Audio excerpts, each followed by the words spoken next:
The command has been given to start engines, and 6,000 balloons are being released from the infield as the pace cars and the field pulls out onto the racetrack for this 500-mile race. Now, here is the starting lineup for the Domino's Pizza 500. On the front row, the pole sitter is Michael Andretti. In the Graco STP lean machine, he qualified at 205.724 miles an hour. In the middle of row 1, Johnny Rutherford in car number 21, the Vermont American March. Outside of the front row will be Mario Andretti from Nazareth, Pennsylvania in the Newman Haas Lola car number 5. In row number 2 will be Bobby Rahal in the Budweiser True Sports March number 3. In the middle of row number 2, Kevin COGAN in the 711 March number 7. And outside of row number 2 will be Rick Mears in the Pennzoil Z7 car number 1. The third row consists of number 2, the True Value Emerson March driven by Roberto Guerrero. The middle of row number 3, in the Skoll Unimarts March car number 66 is Ed Pym. Outside of row number 3, car number 4, the Miller American Special driven by Danny Sullivan. In the fourth row will be Al Unser in the number 11 Hertz car. In the middle of row number 4, Emerson Fittipaldi in number 20. Outside of the fourth row, A.J. Foyt in car number 14. The fifth row consists of Scott Brayton in car number 71 and Dennis Firestone in 36 and Raul Boisel in number 22. The sixth row, car number 55, Jose Lee Garza. Middle, Jeff Brabham, car number 8. Outside, number 24, Gary Bettenhausen. In row number 7 will be Johnny Parsons in car number 59, Ari Lyondike in 61, and Pancho Carter carrying our in-car camera in car number 15. The eighth row will be Al Unser Jr. in number 30, Dick Simon in 23, and Spike Gelhausen in number 10. The ninth row, Roberto Moreno in number 9, Sammy Swindell in 84, Rocky Moran in 65, and in the 10th row will be number 19, Dale Coyne, and Tom Sneva in car number 33. Tom did not qualify. He was added to the field as a promoter's option. Well, we have a problem with the number 11 machine of Al Unser. It's still down on pit road, and they apparently have not been able to get that car going, Derek. The first time this car raced at Phoenix earlier on this year, exactly the same thing happened. They had a spark box problem prior to the start of the race. Now we see a similar thing. 2 weeks ago in Michigan, we followed this car quite closely, and it ate, I think, 3 or 4 spark boxes. So I think the electrical system on this Chevrolet engine, although the Chevrolet is very, very powerful, they seem to have these small niggling problems all the time. Let's go to Gary Lee. He perhaps can shed more light on this. Gary? Bob, really, I can only underscore what Derek has said. Obviously, an ignition problem somewhere in the spark box. The cowling is off that Chevrolet of the defending national champion Al Unser Sr. as the field roars down the front straightaway on a parade lap. The Penske crew continues to work at the back of this race car. Patiently waiting in the cockpit is Al Unser Sr. Again, ignition, they're not sure exactly where. Fortunately, there will be a couple of more pace laps before the field gets the green, and hopefully Al can get the car started and join the field before the green drops. Well, let's take a look at this very unique 2.5-mile tri-oval racetrack. In turn number 1, it's banked at 14 degrees. The second corner is banked at 8 degrees. Now, that is the so-called tunnel turn, and the one that there has been a lot of discussion about in the last few years. They have patched it, though, and it's pretty smooth. The third turn is probably the most dangerous.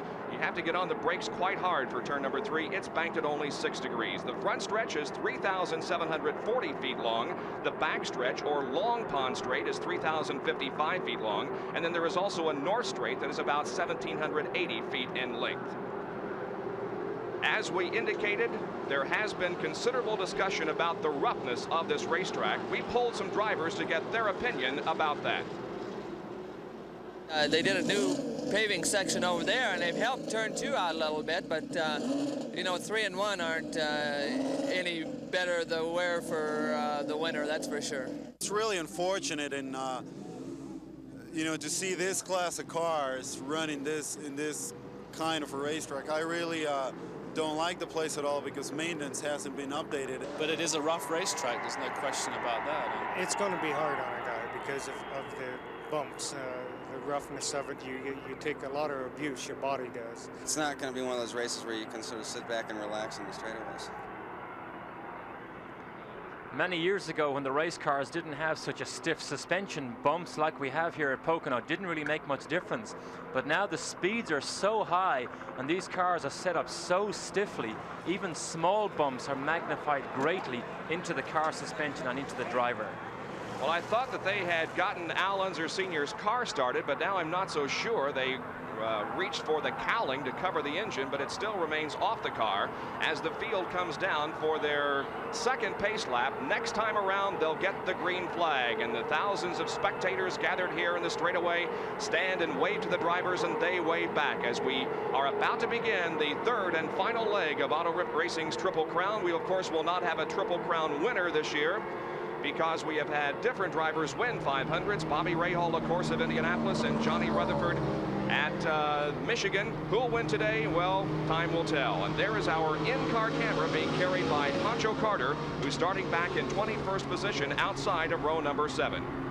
A very interesting picture from Pancho there. The initial waves were to the people in the grandstands, but then you saw him flex his hand. There you see him just settle his visor. He makes another small adjustment. Sometimes they run with one of the clips open on the visor just to get a nice airflow. Pancho has his left hand on his right shoulder at the moment, adjusting something else. We'll see him as soon as he finishes. He'll take his hand back onto the steering wheel. You see he's steering just with one hand at the moment. He's got his adjustment done. He's gone back for a second time. This is exactly what the driver does now on these pace stops. Gets himself comfortable. He still hasn't got two hands on the steering wheel yet, but he will coming through this last turn. And good news for the Al Unser fans. They have that Chevrolet engine started, and Al Unser Sr. pulls out of the pit area and will attempt to move into his assigned starting position before we get the green flag. He should be able to, because the field is right now in turn number 2 and is moving relatively slow. There's the front row moving down the north straightaway. The lights are off in the pace car. Al Unser Sr. I don't think is going to make it as far as catching up with the field. We may go another lap under caution, or we may start the race with Al Unser trying to move up through the field. Now the 29 starters are in turn number 3. The pace car is off of the racetrack. Here comes the field off of the third corner, I should say. And Michael Andretti leads him down, and they get the green flag. The Domino's Pizza 500 is underway from Pocono International Raceway. They did get the green flag, but I was slightly...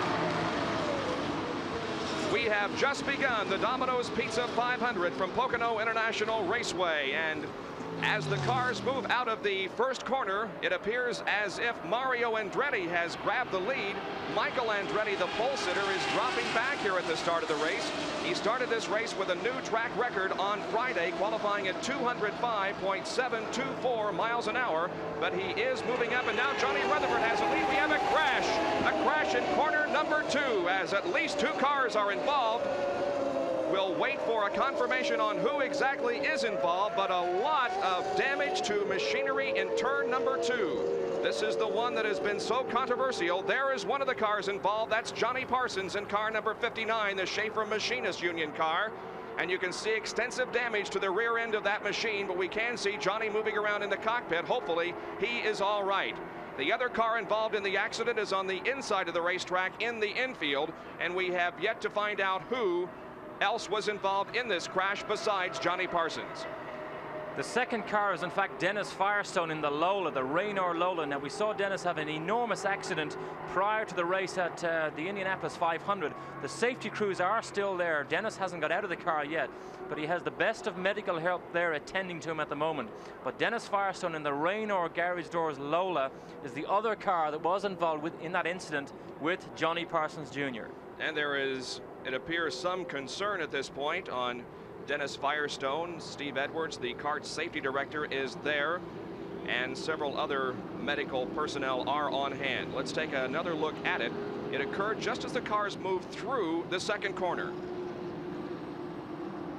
And a car loses it and does a 360.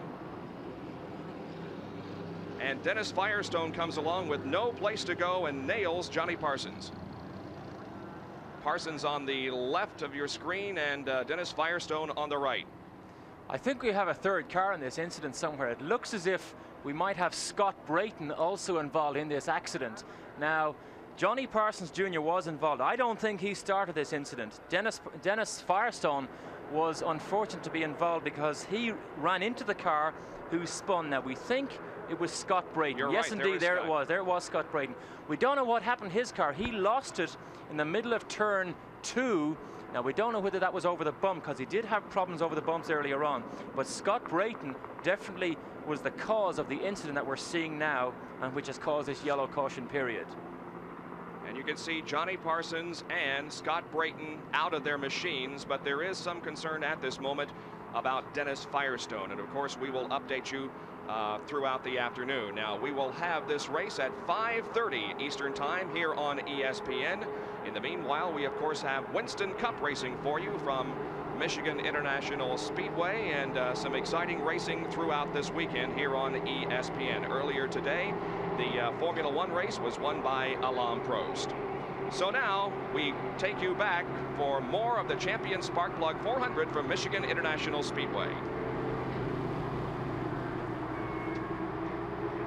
Inside the Pancho Carter machine, as the field is slowed under yellow because of an accident out in corner number 2 on the very first lap involving Scott Brayton, Johnny Parsons, and Dennis Firestone. A very good shot of the in-car camera here. You see Pancho doesn't have a hold of the steering wheel very tightly.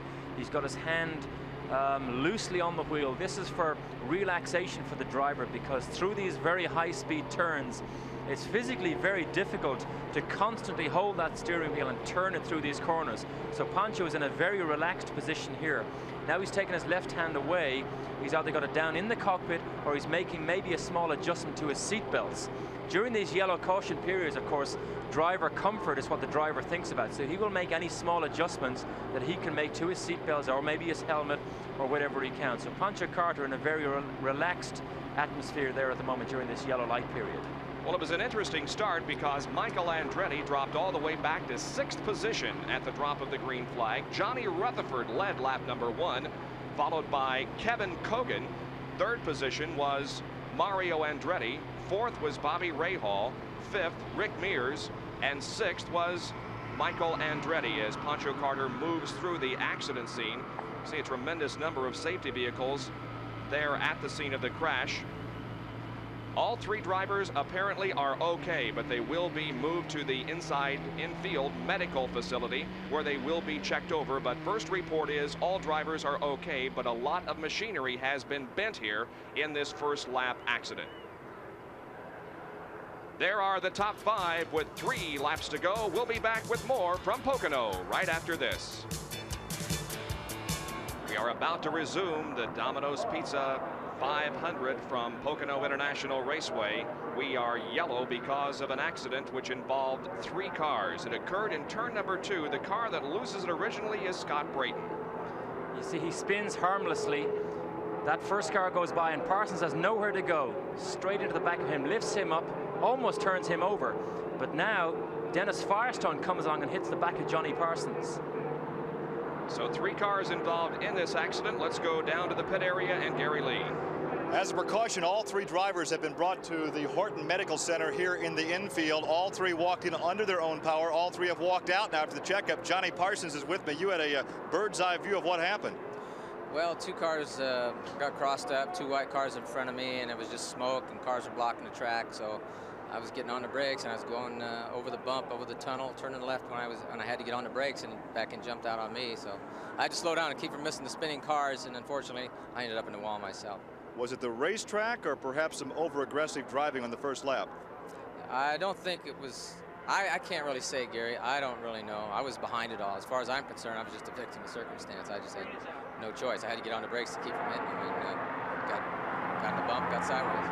So Bob, Derek, once again, all 3 drivers have been checked out. All 3 are okay. Back to you. That's the good news, and the green flag comes out once again, and we resume this 500-mile race. And Johnny Rutherford has the lead as the rest of the field comes down the straightaway and moves into corner number 1.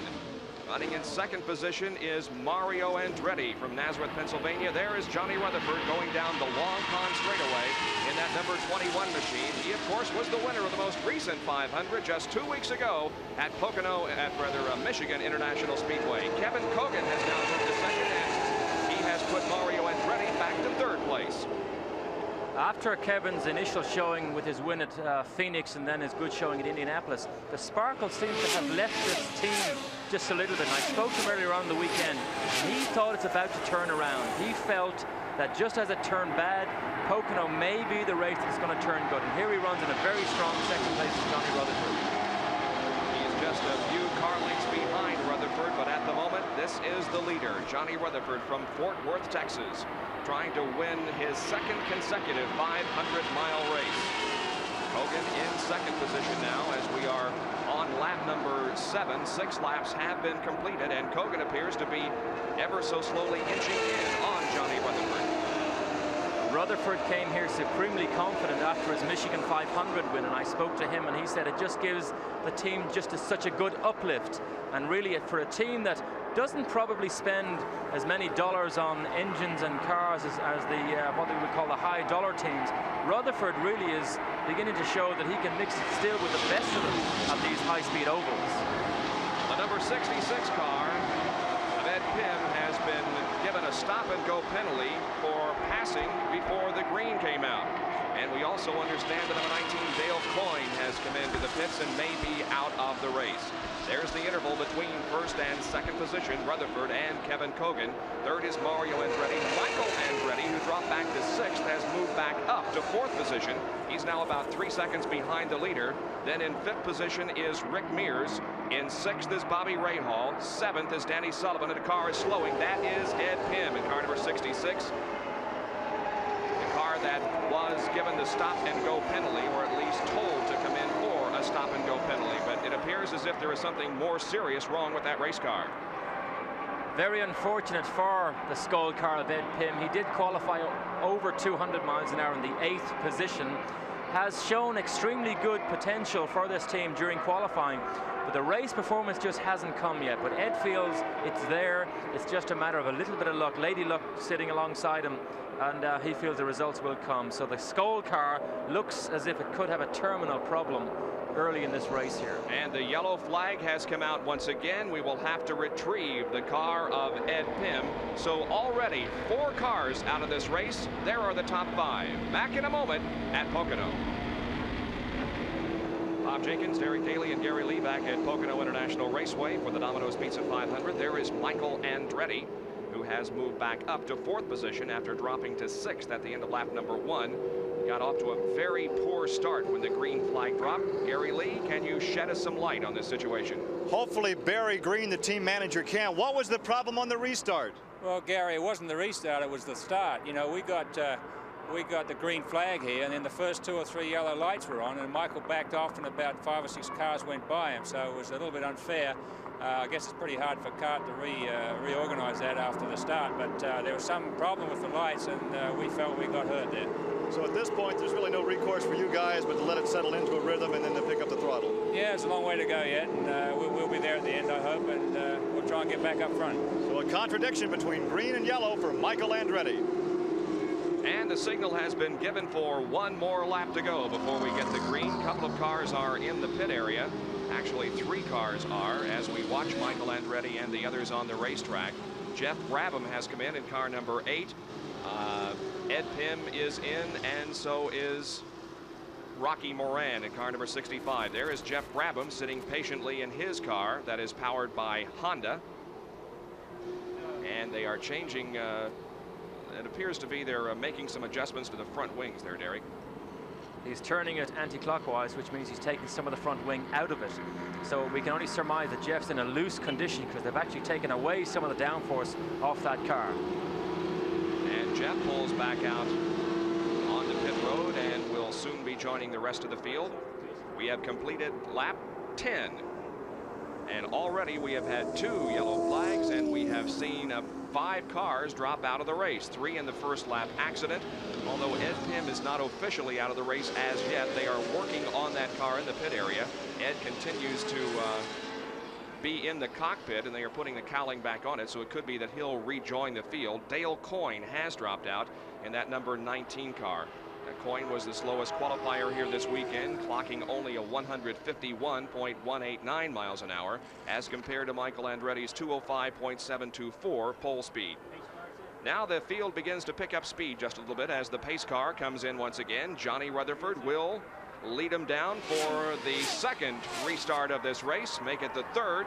Rutherford, then COGAN, then Andretti, and Andretti battling side by side as we go into Pancho Carter's car for the restart. And we'll see how Pancho handles things here at the end of this long straightaway, 3,740 feet in length, and then you dive deep down in turn number 1. To give you an idea of the type of buffeting and bumping the driver experiences during these laps, you can see how Pancho's helmet just bounces left and right all the time, constantly over the bumps and the buffeting from the cars ahead of him. But Pancho Carter in 13th position. You can actually see the red line on his gauge, just on the cockpit there. That's when he comes off the power. See, he pulls right up behind the car, gets into the draft, and just shoots by, gets the slingshot by. In fact, he didn't quite make it. The car just came down into the groove, and he'll have to try the next corner. I believe that was Ari Leyendijk with whom he was battling there, but Leyendijk was not willing to give up the position. Meanwhile, Rutherford into turn number 1 once again, being pursued closely by Kevin COGAN. Down the Long Pond straightaway once again, 3,055 feet in length. COGAN now beginning to close in on Johnny Rutherford. As far as good starts are concerned, I would have to say that COGAN has had the best. His qualifying position was 5th, but he has run 2nd most of the time and not letting Johnny Rutherford get too far ahead. As we follow these two cars around, it's very interesting for me to sit here and look out and see how COGAN catches Rutherford. 3 or 4 or 5 car lengths going into turn 2, but in turn 3, Rutherford, his car handles a little bit better and he can pull it back out again. So here we are back down in turn 1. Rutherford has probably 6 or 7 car lengths lead, but COGAN seems to be able to accelerate up that back straight to turn 2 and just close that up a little bit. Well, Johnny Rutherford survived the crashes at Michigan International Raceway 2 weeks ago to take the win. We asked him about his confidence coming off that victory. It's a situation where you've got some confidence going in your corner and things are looking well, the car's performing well, and it just kind of all goes hand in hand. And I'm pleased with our qualifying here at Pocono, because that's what we intended to do, is come out here and put some together. So all things considered, I think it's just the momentum coming from Michigan with a good victory under our belt, and coming in here and now qualifying well, and hopefully being able to run all day and win this one. Well, he won this one back in 1974, but in most recent years, Pocono has not been kind to Johnny Rutherford. He has crashed 3 times, including a very ugly crash back in 1982. Let's go to the pits and Gary Lee. Ignition problems, the story so far with a couple of cars. Ed Pym coasted to a stop. He was towed in. They've changed the spark box on the right side pod. They put the cowling back on, tried to start the car, and the March would not fire. They're still going to work on the Cosworth as once again they take off the cowling now, so the work continues on the Skoal number 66. Ed Pym waits patiently in the cockpit. Ed suffering injuries, of course, earlier this year at Cleveland when he had contact with the wall, missed some races, but is back now. And apparently the shoulder that was injured in that crash at Cleveland doesn't bother him too much, as 15 laps have been completed now, and Johnny Rutherford continues to set the pace. And the interval between first and second now has opened up considerably as Kevin COGAN drops back just a little bit on Johnny Rutherford. Rutherford now in turn number 3. And in 5th position is the Pennzoil Z7 driven by Rick Mears, who is the defending champion of this race. He's right now in 5th position, about 6 seconds behind the leader, Johnny Rutherford.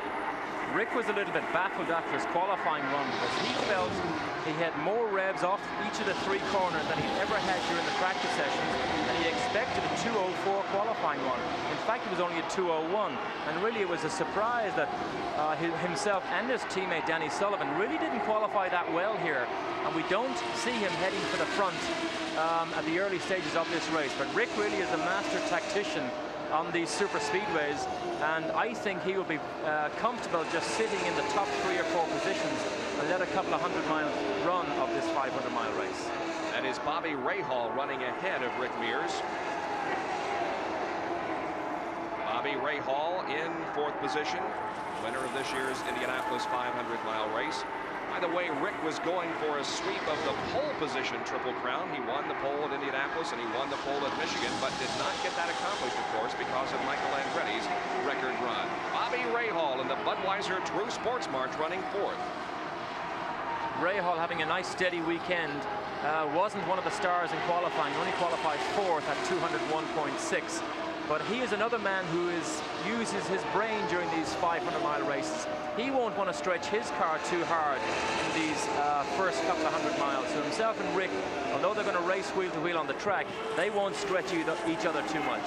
Well, Ed Pym apparently has his problem solved, and he has rejoined the fray. So Ed Pym, we can scratch off of those cars out of the race as he rejoins the field. And there, once again, is the view from Pancho Carter's car. He comes off of turn number 3 and really stands on the accelerator, moving down the straightaway.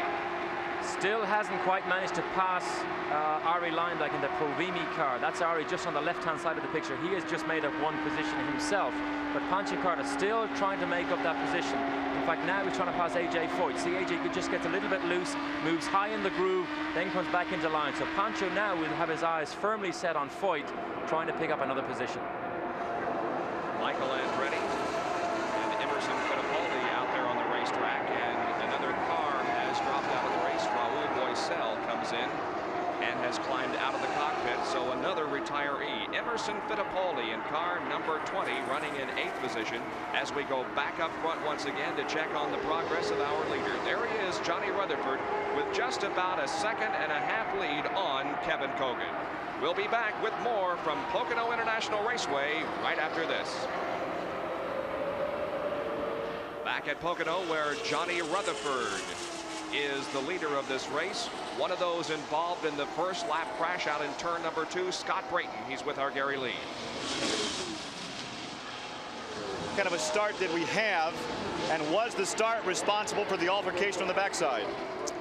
Well, I don't know. I mean, I do know that the yellow light was still on down at 1, but you know, we went through 1 there, and everybody went through good, and the car was working well, and everybody accelerated going down into 2, and I got down on the low side because the high side started backing out like somebody had lifted. So I went down low and was moved down to the inside of the track, and I got down on the new patch area where I had run several times and really didn't see any problem. And when I got down there, just all at once it just got loose, and next thing I know, I was, you know, around backwards, and then of course it hit the wall, and unfortunately Firestone got into me and made a mess. So it really doesn't answer the question as to whether the start was responsible for somebody backing off up in front. Well, I don't know. I don't know why. You know, I know somebody lifted, but I don't know why, or you know what, maybe their car wasn't working quite right.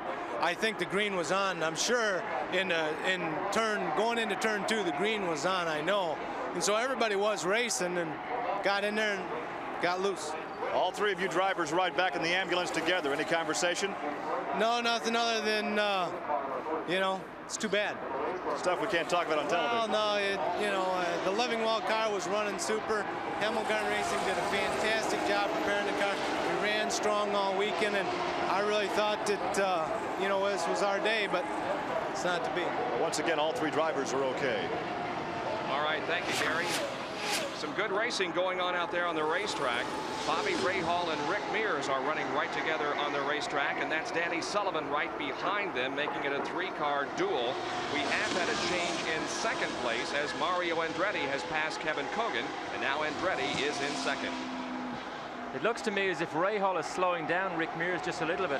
That in turn is allowing Danny Sullivan to join the 3-way back. And Roberto Guerrero comes in for a pit stop, and I can see some smoke coming from the rear end of that car. This could be something other than a routine pit stop, although we were expecting pit stops somewhere around the 25th to the 30th lap, and we are now on lap number 24. And another thing we haven't mentioned is that for the first time on a super speedway, radial tires are being used, so we will watch to see how good the tire wear is here on this racetrack. All the drivers seem to be universal in their liking of these new Goodyear radials. The only thing that seems to be common to every car is they say the tires are very hard. They feel very hard, and a lot of the bumps and vibrations come right through the suspension into the car and into the driver. So the radial tires are very, very good, but they definitely do give a very hard, different feeling. This is the battle for fourth position. Bobby Rahal and Rick Mears going at it. Running in third place is Kevin Cogan. Second is Mario Andretti. And we have a yellow flag being displayed. The yellow is out. And in corner number 1, we have Ed Pym. Ed Pym has made contact. He's having difficulty getting out of that car. He is pulling himself out now. You can see the right front suspension. He has slid right up into the wall.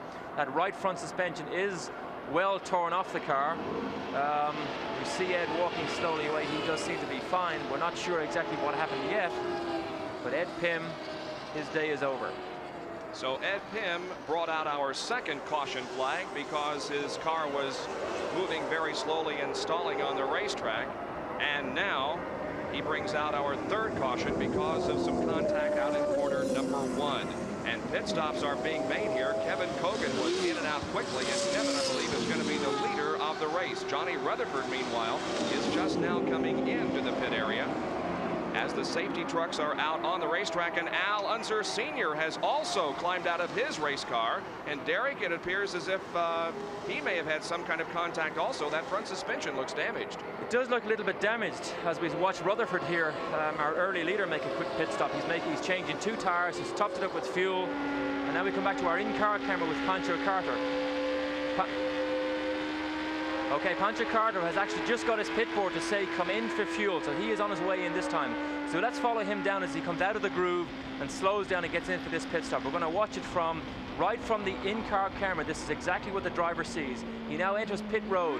He's going to watch on the right-hand side to pick out his particular pit board because everything looks the same. He now lines it up. You'll see his mechanics with his tires are lined up waiting for him. He stops. He's going to look around. He opens up his visor, gets a little bit of air. He's only taken on fuel. He hasn't jacked the car up, so he's happy with his tire situation at the moment. You see he makes the little adjustments to his visor. He's probably in communication now with his crew chief. The final check, and away he goes. See the splash of water? That's the water they throw on the methanol to dilute the methanol as soon as they pull the hose out of the car. So that little bit of water is no problem for Pancho. He will expect it, and it'll clear off our camera lens as soon as he gets about 100 miles an hour, which he will easily get down here. And that is how a pit stop looks from the cockpit of an IndyCar. Pancho beginning to build up speed now as he stays below the yellow line in turn number 1. We'll catch up with the rest of the field. The number 18 car of Michael Andretti is being shown as the leader. He is the car that is immediately behind the pace car. So we're cleaning up some debris on the racetrack and getting 2 cars off of the racetrack. Those 2 cars belonging to Ed Pym and Al Unser Sr. We'll be back with more from the Domino's Pizza 500 at Pocono right after these messages. We're still under caution at Pocono because of an incident involving Ed Pym and also Al Unser Sr.'s stalled car. Michael Andretti is the leader of this race, and we'll try to contact him on the radio. Losing control. Michael, this is Derek Daly up here in the ESPN booth. You seem to be having problems staying ahead of the group. Are you having a handling problem with the car? I'm scaring myself right now, but we made a few adjustments. Hopefully we'll get it right. So that is the response from Michael Andretti, at least partially. We're having a little bit of breakup on the radio, but apparently they have made some handling changes, and they may or may not be working. It's extremely difficult for a driver to do this talkback situation, so we're trying to catch Michael when he's on the front straightaway here. But we did catch that he has made adjustments before the race started, and they haven't been quite right yet, so he may make some more adjustments during his first pit stop. Our computer scoring shows that Michael Andretti is a lap down and running in 14th position, but we do not believe that to be the case. We believe that Michael Andretti is indeed the leader. As you can see, the safety vehicle still out on the racetrack. Michael just passed by in one of the ambulances. As we remain under caution here with 28 laps completed, we have already had 3 caution periods in this race and a couple of accidents, but to this point, no driver has been injured. So with Michael Andretti leading and the field still under yellow, ESPN and Championship Auto Racing teams present a track fact.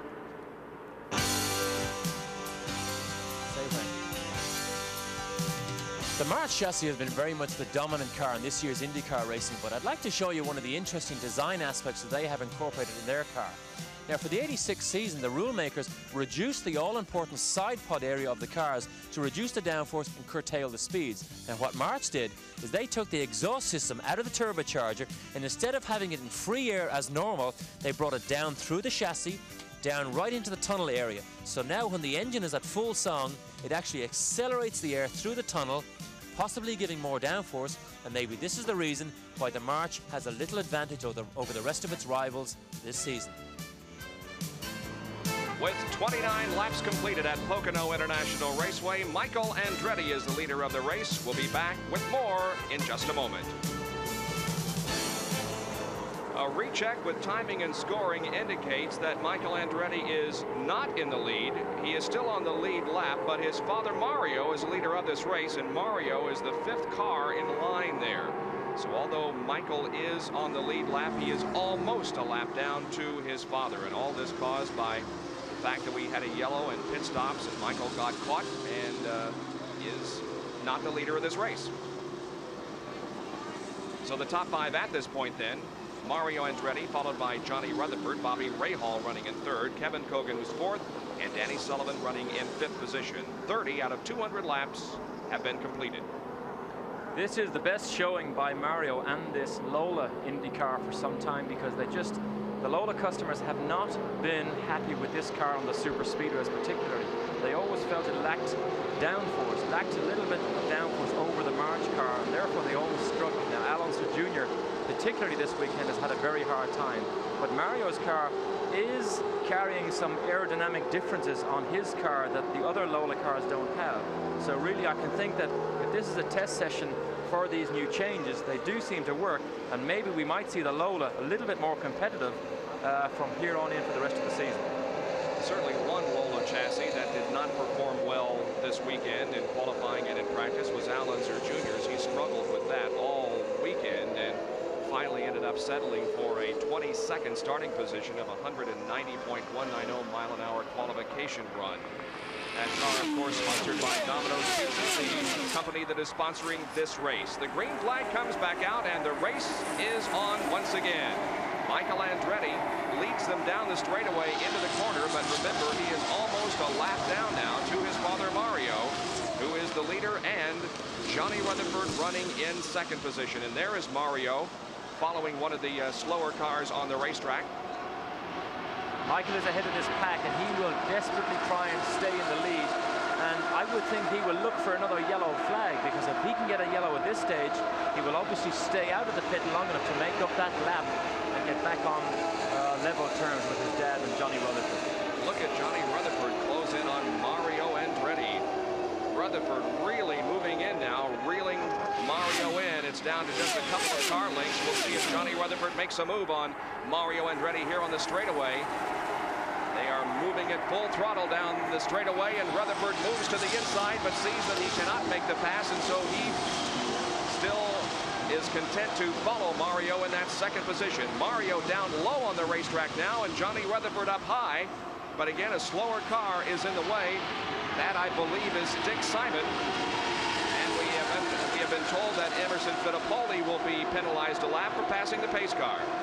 Now we see where traffic can cause problems for the leaders, because Raul Boesel definitely held up Mario Andretti there. And Rutherford almost got the run out of turn 1 that he needed to make the pass. So Rutherford almost got the advantage of the traffic, but now he's got to pass it before he sets off after Mario.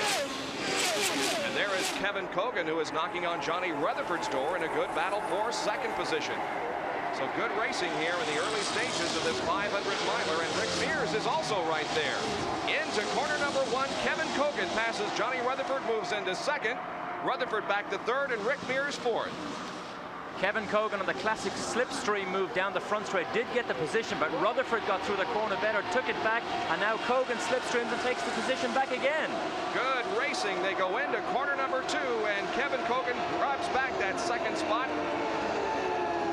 Rutherford 3rd. This is the kind of racing that there goes Rick Mears to the inside of Johnny Rutherford, and Mears picks up the position. So Mears now moves to third and Rutherford back to fourth. Some excellent racing on the Tri-Oval at Pocono International Raceway. We have completed 34 laps of this 200-lap 500-miler at Pocono International Raceway, and the leader is Mario Andretti. A great battle for second position. Right now finds Kevin COGAN running second, Rick Mears third, Johnny Rutherford fourth, but there they are battling for that spot. Johnny Rutherford moving to the inside of Rick Mears and taking over third spot. COGAN, Rutherford, and Mears have been going at it wheel to wheel since we came off our most recent yellow, which was caused by an incident in turn number 1 involving Ed Pinn. Light contact with the wall, and Al Unser Sr. was also involved in that incident. Now, we will have this race for you here on ESPN at 5:30 this afternoon Eastern Time. A first lap crash knocked out Johnny Parsons, Dennis Firestone, and Scott Creighton, but all of those drivers are okay. Once again, Mario Andretti leads here at Pocono after 35 laps. Now, let's go back to more of the Champion Spark Plug 400 at Michigan International Speedway. Mario Andretti continues to set the pace here with about a 2-second lead now on Kevin COGAN, as COGAN has been involved in a struggle for second place that has sort of slowed him down a little bit, allowing Mario to stretch out the advantage just slightly. There you can see the interval as Mario comes off of corner number 3, and second place Kevin COGAN just now coming off of corner number 3. Right behind Kevin is Johnny Rutherford and Rick Mears. And now Mario is approaching his son Michael and is trying to put him a lap down, and I believe he does. A big disadvantage for Michael. He really had hoped to hang on to that lead lap. He still has it. Mario still hasn't quite made the move yet, but Michael Andretti needs a yellow flag to stay in contention in this race here. Johnny Rutherford moving to the inside of Ari Leyendijk, but backing off because of that tight and sometimes bumpy second corner. Now Rutherford picks up the pace coming off of corner number 2 and passes Leyendijk, and here comes Rick Mears right behind him. One driver that has moved up considerably through the field and has done a nice job here in the opening 36 laps. That would be Tom Sneva, who started dead last in this race, 29th position, and Sneva right now is in 7th, about 8 seconds behind the leader. We just saw, going out of our picture there, Mario Andretti has put a lap on his son Michael. So Michael now is a lap down to the rest of the field. They did make some changes before the start of this race. They were very, very small. They had hoped to improve the car, but it looks as if it has taken Michael's advantage away, the advantage that got him the pole position for this race. A tough break for Michael, as there was some confusion at the start of this race. He was the pole sitter and had about a car length or 2 advantage when he crossed the starting line to begin this race. However, when he got to corner number 1, the yellow lights were still on. He backed off while everybody else passed him. And at the end of the first lap, Michael had dropped all the way down to 6th place. That, combined with the fact that the car has not been handling, means that Michael is a lap down here in the first 38 laps.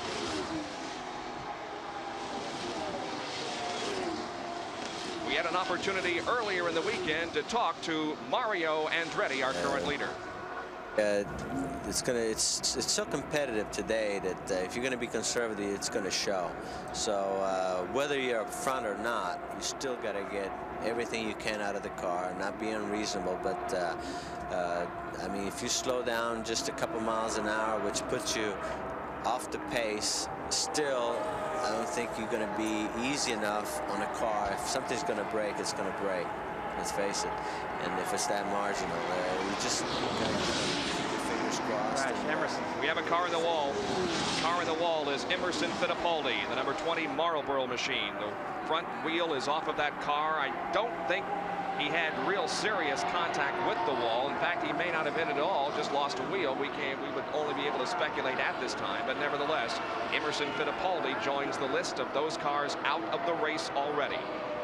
Emerson is parked quite safely, but his right front wheel is still making its way down the back straight towards turn 2.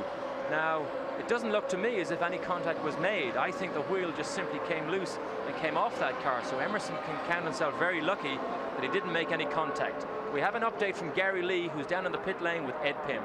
Well, actually, I'm not with Ed Pym. I'm standing back here at the Horton Medical Center where Ed is being tended to inside. We now are being told that he has a broken right forearm. And so he'll be taken to a local hospital for more medical care. According to Ed, they had ignition trouble earlier. He made that lengthy pit stop to change the spark box. The car went back out. He said the engine simply died in the turn. He made heavy contact with the wall. Again, the report is he has a broken right forearm. He is now being tended to in the infield at the Horton Medical Center. He will be transferred to a local hospital for more medical attention. So it's been a tough year for Ed Pym after suffering some shoulder injuries at Cleveland. He now has crashed here at Pocono, and the word is a broken right forearm. Kevin COGAN is among those who have completed another pit stop and moved back out on the racetrack. Mario Andretti and Johnny Rutherford are right there, as you can see, and there is Rick Mears, who is running in third position.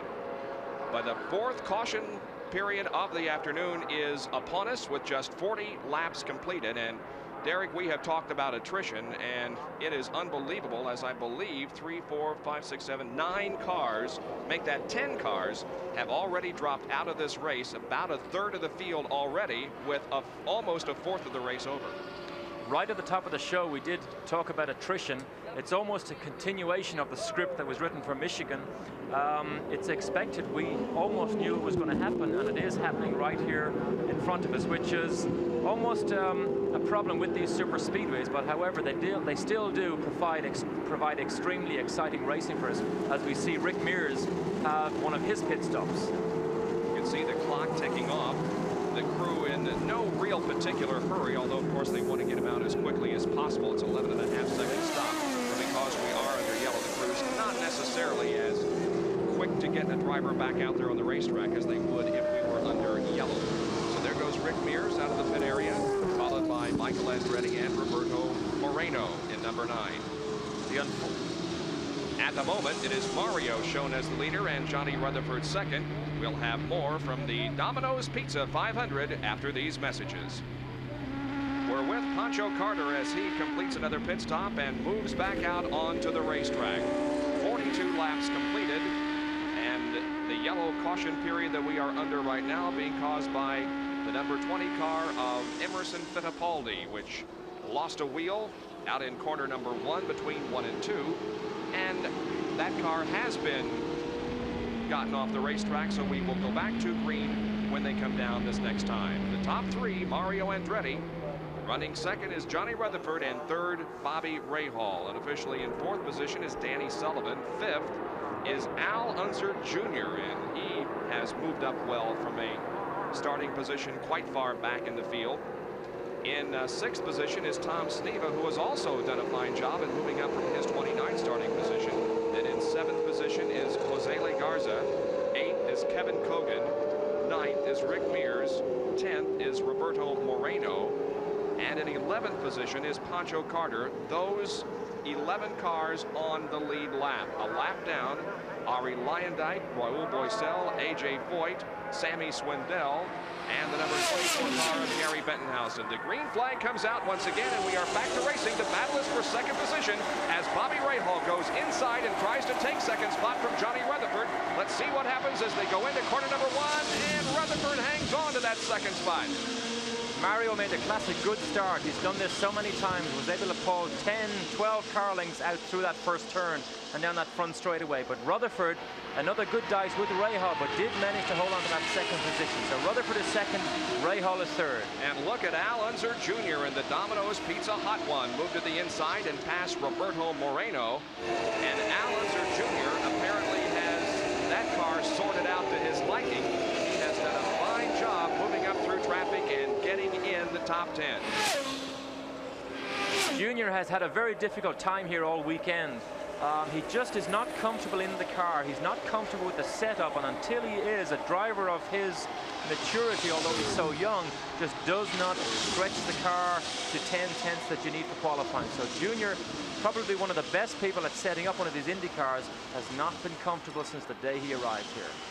Mario Andretti out ahead of Johnny Rutherford, and Bobby Rahal right behind Rutherford, back in the Pancho Carter machine now. as he moves down the long wall or something, but that car is just a mess, and we believe that Bobby Rahal also was involved in the crash, but he is still moving and is limping, it appears, toward the pit area.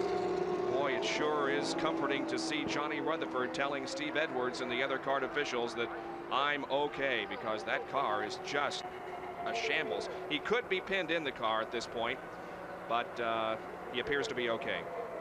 What amazes me really is just how fast these the medical help and the safety crews get to these vehicles. Earlier on in the first lap accident, we saw the safety vehicles were actually moving before the cars ever stopped. And before Rutherford ever stopped, the first safety vehicle was coming into our shot. So really that's a very, very comforting feeling for the drivers to know that there is such professional and efficient safety and medical help on hand in the event of an incident such as this. Well, Pocono has not been good to Johnny Rutherford, and he crashes again here this year after leading. Now, here is the tail end of the accident. He has already had contact with apparently the outer wall and then makes contact with the inside guardrail. We just look up at Rahal's car as it left the shot in our slow motion shot here, and Rahal's car looked as if it suffered a little bit of damage also. There's Bobby in the pit area. They're checking the car over, they're refueling it, but they apparently have determined that the car is safe for high speeds, and so Bobby Rahal goes back onto the racetrack. So from joy to sorrow here for Johnny Rutherford in 2 weeks. The joy, of course, caused by his superb driving performance and win at the Michigan 500, but now crashing hard here at Pocono, but apparently uninjured. He was taken to the ambulance and will be checked over in the infield hospital, as all the drivers are who are involved in an accident, but it appears as if Johnny Rutherford is in pretty good shape. 50 laps completed exactly, fourth of the way through the Domino's Pizza 500. Back after this. Next weekend is also a big auto racing weekend here on ESPN. We'll start it on Friday night as we'll bring you the qualifying for the Winston Cup Busch 500 and then the Grand National race on Friday evening at 7:30 Eastern Time. Let's go down to Gary Lee, who is with Johnny Rutherford. John, the weekend started out on a high note, qualified very well. What happened out there? Well, we evidently cut a tire, had right front tire down, and I got to the turn and turned it in, and it didn't turn. The car started to turn, but the more I increased the slip angle to catch it, the worse it got, and it just went right straight into the wall. There wasn't anything I could do to contain it. Very heavy damage to the car. Once again, luck plays a major factor in racing, and again, you were lucky. Yeah, I'd rather be lucky than good any day. As the old saying goes, I just feel sad for Vermont American and Alex Morales, my car owner, that we were not able to carry on. We were running well. The car was handling good, and it's a bear out there. This is a tough racetrack with all the bumps and everything, and it's going to be a day of high attrition again, I'm afraid. All right, there's Johnny. He's okay, and it's about time to go racing. And we're very thankful that Johnny is okay and took time out to speak with us here on ESPN. Bobby Rahal has been in and out of the pits numerous times since this accident. He's been in 3 times, as a matter of fact. They removed the right portion of the wing, and he ran a few laps, and they came in and put a new one on, and apparently the car is back to 100%. He has not lost a lap, is running in 10th position. Obviously, the flying debris from Rutherford's accident caught the rear wing of Rahal's car. It tore off the side plate, and the 3 stops were, one, to take it off completely, and then the second one and third one to make sure it goes back on, because without those side plates, although it's just such a small little piece of carbon fiber, that car would be literally scary because it would be so loose at a circuit as high a speed as this one. 17 cars are in the race. The leaderboard shows COGAN with the lead, MEARS second, Mario third, Pancho fourth, and Danny Sullivan fifth. In 6th position would be Roberto Moreno. In 7th would be Jose Legarza. 8th, Al Unser Jr., 9th, Tom Sneva, and 10th, Bobby Rahal. Those 10 cars on the lead lap. A lap down would be Raul Boisel, Michael Andretti, Sammy Swindell, A.J. Foyt. The number 8 car is Jeff Brabham, followed by Gary Bettenhausen and Ari Landike. Those 17 cars on the track, and we have a pass for the lead, and Rick Mears goes inside of Kevin COGAN at the end of the straightaway into turn number 1, and Mears grabs first place. These restarts must haunt Kevin COGAN because he just didn't get the jump quite right. Mears got the slipstream, pulled out, the classic move into the low groove at turn 1, and he's safely away in the lead of this Pocono 500. Before we had that most recent yellow, our average speed was 129.229. It's going to be even slower than that now. The average speed of last year's race was 151.676. Gary Lee once again.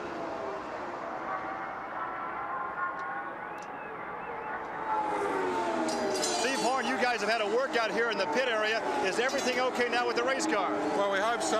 We had to change 4 tires. We had 4 flats trying to avoid Rutherford, and the car just hit the wall with the rear wing, and we replaced the rear wing plate. What's Bobby saying now from the cockpit? He hasn't said anything yet, but we'll know in the next couple of laps. But it looks okay, I think. So right now, Bobby Rahal is a test driver. Yeah, he looks like he's moving okay, though. He's passed a couple of slower cars and is moving quite well. So all 4 tires flatted on that machine as he ran over the debris from the Johnny Rutherford accident.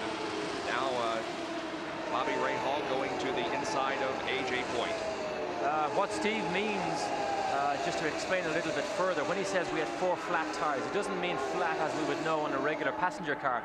They flat spot the tires because Rahal would stand on the brakes so hard he locks all 4 wheels and puts flat spots in those 4 tires. That's what Steve would have meant by the flat tire. Well, let's take a look at the restart when the green flag came out, and Derek, as you so accurately said, COGAN just isn't apparently very good on restarts because he lost the lead here to Rick Mears. The last time I saw that happen, Kevin, probably cost him $1 million. I mean, I'd have to explain how that comes about, but it was the Indianapolis 500 all over again. It's probably unfair to say Kevin didn't do it right, but he did get caught a little bit again. And being just slightly off the pace means a lot of racetrack when you're traveling at an excess of 200 miles an hour. So Rick Mears is a leader, COGAN there in second position, then Mario Andretti third. We've seen some excellent racing while we've been under green, and we have had, of course, numerous laps under yellow since we began this. Right now, Rick Mears with that much of an advantage on Kevin COGAN in second position. It's not unusual for us to see Rick at the head of the pack on these super speedways. What was unusual was that he just managed to qualify in 6th place at 201.3. Now that's not even as fast as he went here last year. But now the status quo has been reset. Rick is at the head of the field, which is where we're used to seeing him on these super speedways. But COGAN, as you can see, in second place, doesn't let him get away very much. So Kevin COGAN still very, very much in the hunt here.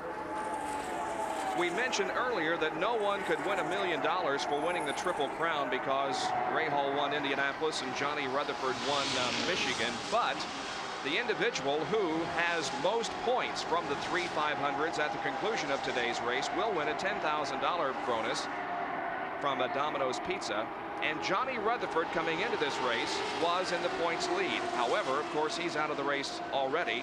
Bobby Rahal was only a point behind Rutherford, so Bobby Rahal could very well be the winner of the Domino's Triple Crown Award. Rick Mears was third in the point standings, and then Kevin COGAN. Rick Mears comes off the third corner. We ask him about the accident rate at Michigan International Speedway. Well, I don't know. I really didn't expect it at Michigan. You know, with the track being smooth as it was and everything else, I really kind of feel like a lot of it was affected. I know some of the guys in the beginning of the race, I ran hard to the beginning, and then I backed off of what I wanted to run for a 500-mile pace, and I couldn't do it. Everybody else was wanting to run it like a sprint race. So then that forces you to keep up, to keep from getting lapped, because you can get lapped very quick. So I really kind of felt like a lot of it was just everybody leaning on the car, you know, as hard as they were for that long a race. Rick Mears from Bakersfield, California, started 6th, is currently the leader, and he's looking for a victory here this afternoon to continue his at least 1 win per year in the last 8 years. Should he win here in 1986, it'll be 9 consecutive years that Rick Mears has won at least 1 IndyCar race. There you saw the average speed of the race, 60 laps, 120.705 miles an hour. Just out of our shot in third position is still Mario Andretti, with Danny Sullivan, the other Penske car, the Miller American car, running in fourth place. And our camera car, Pancho Carter, still hanging on to his fifth place ahead of Tom Sneaver. We're back here with the camera car now. You can see the lens gets a little bit dirty. That's the same type of dirt that is on Pancho Carter's visor. This is one of the problems with the open wheel car, but you see him go through turn 2 here. Little turn of the steering wheel, the head still bobs around. That's one of the reasons why it's so physically difficult to drive these race cars, because they literally beat you up a little bit. Pancho running in fifth position at Coors Light Silver Bullet in turn number 3 now, coming out of turn number 3 and drifting up high to come down the front straightaway here, the fastest portion of this racetrack. And the radar guns have captured most of the trap speeds here at this portion of the racetrack before you get off the accelerator just momentarily to go into turn number 1 at around 207. But I believe Al Unser Sr. had at least the fastest speed that we saw at the end of that straightaway, something like 211 or something like that, Derek. I think it went as high as 217 at one stage, and it's not a surprise to us because even at Michigan, that Chevrolet engine, which is still under development, was the fastest car down the straight. So that Chevrolet definitely shows an enormous amount of potential. But Al Unser Sr. is one of those out of the race. His teammate Rick Mears is the leader. Kevin COGAN running in second position. Rick, of course, the holder of the world's closed score speed record now, established at Michigan 2 weeks ago at 223.401. We have, as you saw, 10 cars on the lead lap and only 17 cars still in this race, and we aren't even any place close to the halfway point. We've completed now 64 circuits. It's nice to see these two drivers at the head of the field, because both of these drivers are part of the unfortunate group of people who got badly injured in 1984. So Rick is back very strongly. They both have won races, with Kevin winning at Phoenix. And I'm glad to see two drivers running as strongly coming back after such serious injuries. And of course, just a week ago, Rick Mears was in the capacity that you are in today, Derek, as color commentator on ESPN's Auto Racing, and he did a great job of helping us out with the telecast of the Budweiser at the Glen Winston Cup race. But Rick told me that he was more nervous before we went on the air last week than he was before he went 223 miles an hour, and I found that extremely difficult to believe.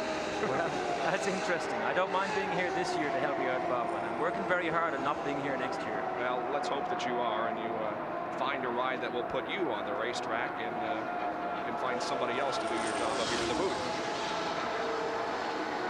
So with 66 laps completed now, it is still Rick Mears, the leader. About 1.2 seconds behind is Kevin COGAN. Third is Mario Andretti. Fourth, Danny Sullivan. And fifth, Pancho Carter. Sixth, Tom Sneaver. Seventh, Roberto Moreno. Eighth, Jose Legarza. Ninth is Bobby Rahal. And in 10th position is Al Unser Jr. It's a very cloudy and hazy day here. And there is the number 55 car of Jose Legarza taking 7th position, passing Roberto Moreno. But Moreno is another one of those that has been impressive here in the first 66 laps of this race. Impressive in the race, not very impressive in qualifying. Nothing to do with him, but again, the Gallus team are running 3 cars of these 500s, and I really believe it stretches the team just a little bit too much, almost to breaking point, because they seem to have had a lot of trouble setting Roberto's car up for him. He is a rookie on these super speedways, so all those type of problems magnify anything small that may happen. So the team really had a difficult time qualifying. In fact, Roberto did start at the back of the grid, but his race performance is far better, and that can only give Gallus great heart that after such trouble they can come out and run strongly indeed. Strong, hopefully, as they did at Michigan, where they had 3 cars in the top 6. And now Moreno is fighting off the challenge of the number 22 car of Raul Boisel, although Raul is a lap down. Now, Moreno actually qualified on Friday, our first day of qualifying, and there you can see him being passed also by Bobby Rahal, so Moreno is off the pace just a little bit here. He qualified on Friday, but the qualification run was thrown out because of illegal rear tires. Now, the CART rulebook says that the use of any type of tire other than that listed by the manufacturer, as prescribed by the manufacturer, is not allowed. And what they did was put the left rear in the right rear position and the prescribed right rear in the left rear position. That was illegal. They threw out the whole qualifying qualifying run. He did qualify the next day on Saturday and went 197.763, which was about the 13th fastest of the entire weekend, but he had to start in 25th position. And there is Rick Mears, who is now lapping Al Unser Jr., so 9 cars are on the lead lap. Let's go down to Gary Lee. Well, so far today we've seen some tires change, some spark boxes change, maybe some wings, but how many times have we seen a pop-off valve being replaced? Right here is a pop-off valve. Roger Penske has complained that the valve is not working on Rick Mears' car. They're losing power at the end of the front straightaway. So CART has brought another pop-off valve down. We have a CART official standing right here. He told me, don't touch it. So right now it's being guarded. They hope to change the pop-off valve on Rick Mears during the next pit stop. Is that a lengthy procedure, Derek? Yes, I can think it will only be done through a yellow caution period, because it will be impossible to unscrew the 6 bolts that hold that pop-off valve on and to replace it unless it's during a yellow flag caution period. There is A.J. Foyt in the pits for another stop. He is running in 13th position, or was before he came in for the pit stop. Looks to be a routine pit stop as the crew changes tires on the right side of the car. The fuel is put in, and the car is now down off the jacks, and he is being pushed away. A.J. Foyt goes back into competition. Doesn't look quite as competitive as he did here at Michigan, when he diced heavily with Tom Sneva. He started in 12th position, but A.J. Foyt spending a lot more time on his IndyCar program this year and slowly becoming more and more competitive. And we've had a change in second position as Mario Andretti has passed Kevin COGAN to move into second. Here they come. Off of turn number 3, that's Mario Andretti. They're in the red car, and behind him, Kevin COGAN. COGAN back to 3rd place, but both of these cars are about 5 seconds now behind Rick Mears, and there's certainly no evidence, at least as far as the eye can see, or our timing and scoring. There is Al Unser Jr. coming in for a pit stop. There is no evidence that Rick Mears is suffering because of that alleged malfunctioning pop-off valve, because that car is moving and moving quickly. So Mears is the leader, and pit stops are being changed with 71 laps completed. We'll be back right after that. We are back at Pocono International Raceway for the Domino's Pizza 500 for IndyCars, and Rick Mears is coming in for his second stop of the afternoon. The clock is on him. The track is green, so they'll be trying to make this as fast a stop as possible, but they're having a little bit of difficulty on the right rear of the car. Now they get it on, and the other rear tire also just a little bit difficult getting on. It's a 20.4 second pit stop for Rick Mears. He was the leader of the race when he came in, and now the leader is Mario Andretti, but we expect Mario to be in just a few laps. Bit of a surprise that Mario runs so strongly. I say a surprise because of the performance of the Lola up to date on the super speedways, but it's good to see that Lola are coming back, making changes, and making this car run a lot better, because it was becoming a bit of a Mark steamroller up to this point. Kevin COGAN comes in for a stop. He was in 3rd position. 7-Eleven crew being led by Cole Selva, going to work on that 7-Eleven Patrick racing machine. The fuel being put into the car. All the tires are changed, just waiting for the fuel to be completely put in, and there he goes, Kevin COGAN back out on the racetrack. And Pancho Carter is also in car number 15. You see the right front man has changed the right front tire. He now stands. He's the man who tells Pancho to go or not. Now everything's finished. He gives him the signal, and away they go. Having a little bit of trouble to get this car off the line here. Sometimes the engine, when the engine runs very, very hot, it's difficult to clean it out. Now we see him pick up speed. Roberto Moreno has come into the pits, and he ran over one of the air hoses and also bumped a tire that had been changed on Pancho Carter's car. So Moreno could be given a penalty here for running over an air hose. Normally that is the case. We'll wait for official word from CART officials. Danny Sullivan has assumed the lead because of pit stops. In car number 4, the Miller American March. There's a good look at Danny. Sullivan, who qualified 9th at 200.4, has been a bit quiet all weekend, really. he's almost been running around here without us even noticing him, but now he is in the lead here because of the pit stops, and I think he will probably make a stop. We're looking down at his crew here. His crew aren't prepared yet for a stop, so I would presume Danny Sullivan will lose the lead as soon as he makes his next pit stop.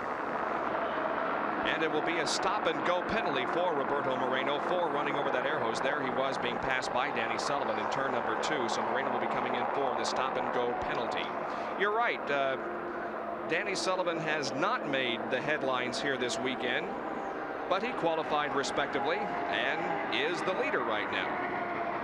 His best finish here at Pocono was in 1984 when he won this race. Last year, he started second, but finished in 5th position. He will not be coming in for this on this lap. Let's go down to Gary Lee, who has more on the Roberto Moreno story.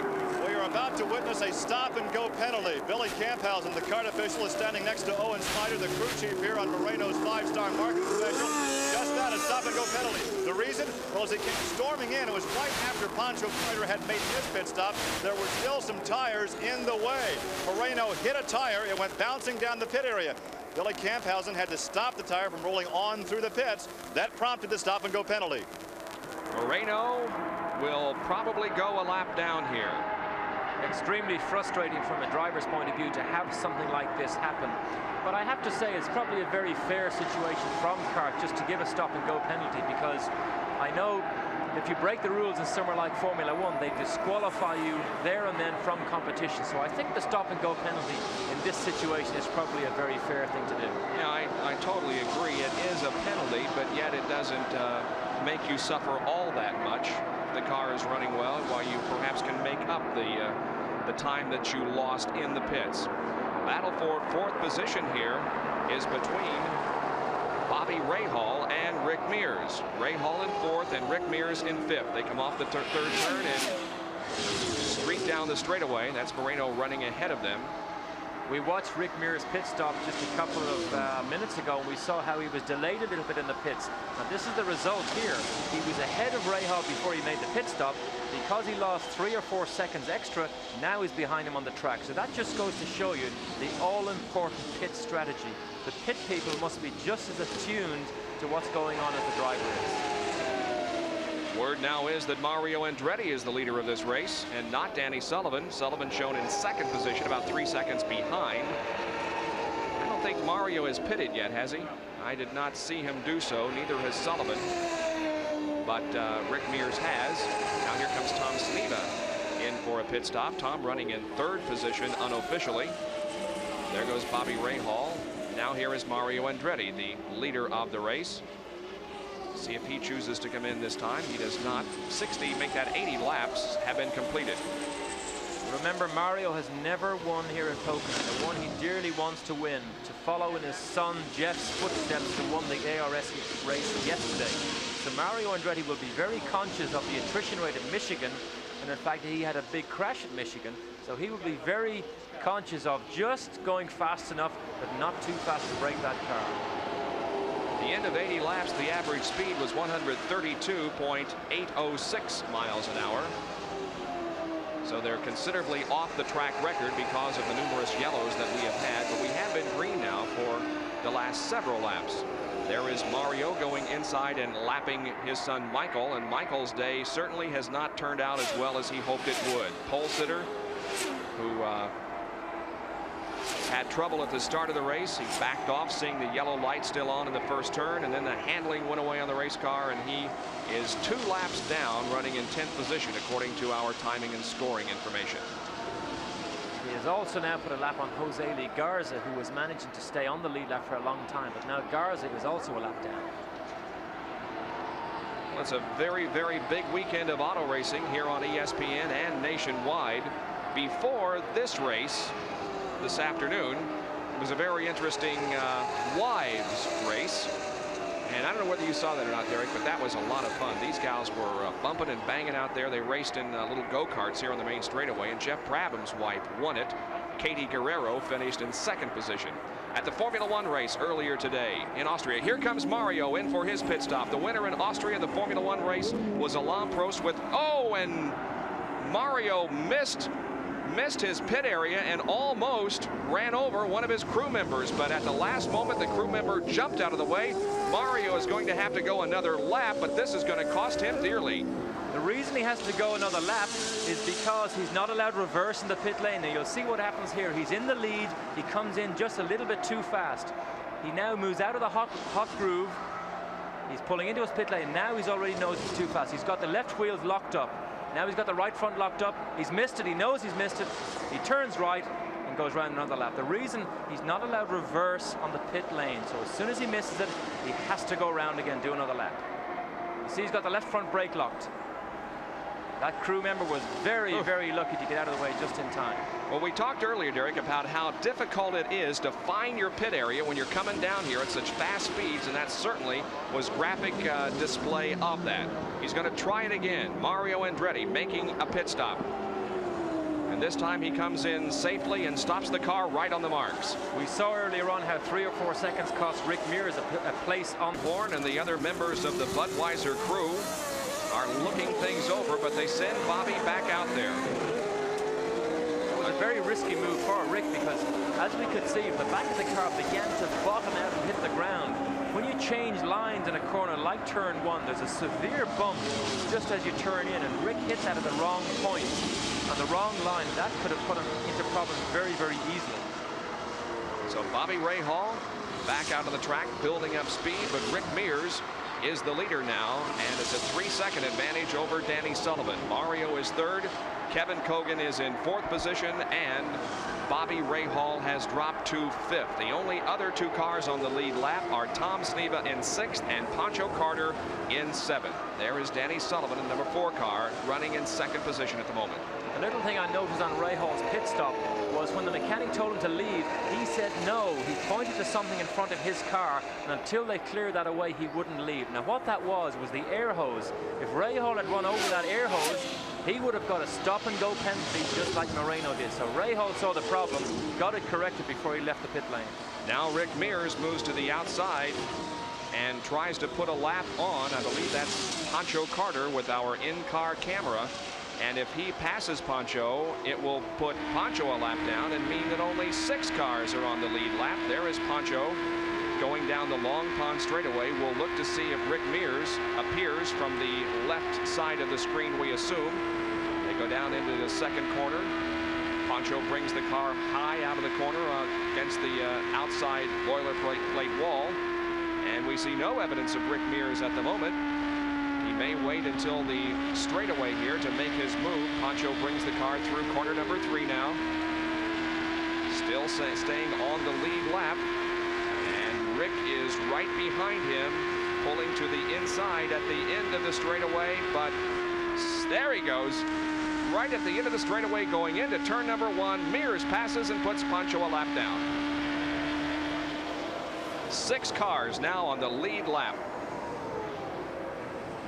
And Gary Lee has an update on the pop-off valve situation that he talked about earlier involving Rick Mears. Well, I found it most unusual when I heard that there might be a change in the pop-off valve, so we got the CART rulebook. Here it is on page 33. It reads, the valve selected will be used throughout the entire event. It's illegal to change the valve. So why did Roger Penske talk a CART official into bringing one down? And in fact, the CART official did. We showed you to it earlier. We're still trying to sort it out. Good look there. Good work, I should say, Gary, on checking the rule book and finding out exactly what the situation is. Not quite halfway through this race. Rick Mears just passed Al Unser Jr. again, so Al Unser Jr. goes 2 laps down.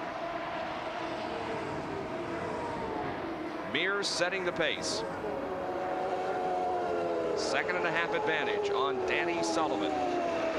Mears told us before the race that he would try and get into the lead and then back off just enough to maintain that lead. He doesn't want to push this car. He said at Michigan he backed off a little bit but lost too much of the pace, so he had to go flat out and of course blew his car. And that was the reason he thinks the attrition rate was so high. So he wants to just run this not quite flat out, just a little bit back, control the pace, save his car, but it depends on what everybody else around him is doing. And at the moment, 2nd place man is Danny Sullivan, his own teammate, so he can give him a little bit of protection. But the man they will watch will be Mario, who's currently in 3rd place, 15 seconds behind because of what we saw earlier on when he missed his pit. Rick Mears, going into this weekend, was 2nd on the all-time 200-mile-an-hour plus qualifying runs.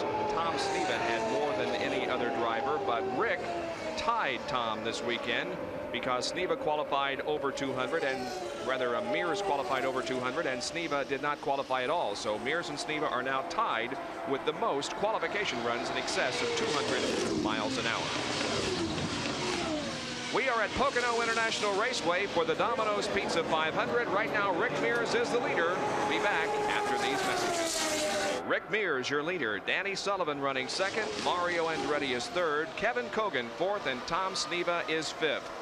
6th would be the number 3 car of Bobby Rahal. Those are on the cars on the lead lap. In 7th position, a lap down, is Pancho Carter. 8th is Jose Legarza, also 1 lap down. 9th is Al Unser Jr., 2 laps down. And 10th is Raul Boesel, 2 laps to the rears. This is Rick Mears, the leader of our race. His best finishes this year have been 2/3, and there is a car going slowly on the racetrack. That's the number 24 car of Gary Bettenhausen. See if Gary can make it around to his pit area. I believe he's going to be able to. He's right now approaching turn number 3, and the car appears to have some power, although there is some smoke coming from the rear of the machine. Oh, there's the flat tire. The left rear tire on the Bettenhausen car is shredding. He comes into the pits. We'll have that replaced, and hopefully we'll be able to get back there, out there in competition. Now that's interesting. That's 3 times that I've seen serious tire problems. Here with Gary Bettenhausen, we saw Johnny Rutherford have a major crash earlier in the race when he cut a tire, and Tom Sneva's crash during his qualifying run was also caused by a cut tire. So really, there could be some problem either with the track or possibly with the tires. It's very hard for us to know, but this cut tire problem at a circuit as high a speed as this is a very, very dangerous problem. There is Michael Andretti, the pole sitter for today's race, who has not been competitive at all. He's 11th, 2 laps down. Been some sort of a problem with Michael right from the start, when we said earlier on when he saw those yellow lights and backed off.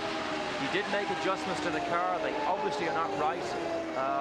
He went 1 lap down when his dad put him a lap down earlier on in the race, and now he's 2 laps down. So we're going to try and get a word with Michael later on in the race, because he still is carrying one of our in-car radios. There is Danny Sullivan coming in for an unscheduled stop. The word is the car is leaking some fluid, possibly oil. This could spell disaster for Danny Sullivan. He was running in 3rd position when he came in for the stop. Let's go down to Gary. Sullivan pit. We have a cart official standing by. They are looking over the right rear suspension area. The indication was given to Danny to cut the engine, the slicing motion across the neck under the chin. So the engine was cut, and now they're taking the back cowling off. The word was it was spraying something, losing some liquid. They're looking at the left side radiator right now. The cart official is standing by with a fire extinguisher. The radiator has lost water. Dan Lugenbuehl, a vice president for Penske, is standing by. So the word is that the radiator has lost some water. The crew working on the left side pod as Danny stays in the cockpit. Tough break for Danny Sullivan, who is certainly among those competitive. Having a very up and down year. He started off not very competitive, had a lot of trouble at Phoenix, had a lot of trouble at Indianapolis. Came on very strong to win at Cleveland and the Meadowlands, and now has slipped back a little bit, and now is experiencing the type of problem that dog race teams sometimes. So Penske, probably the best prepared team on the circuit, just not having a good time with Sullivan's car this year. And of course, Al Unser Sr. already is out of the race. He dropped out quite early in the going, as a matter of fact. Now Danny Sullivan's car sits in pit lane with work being done on it.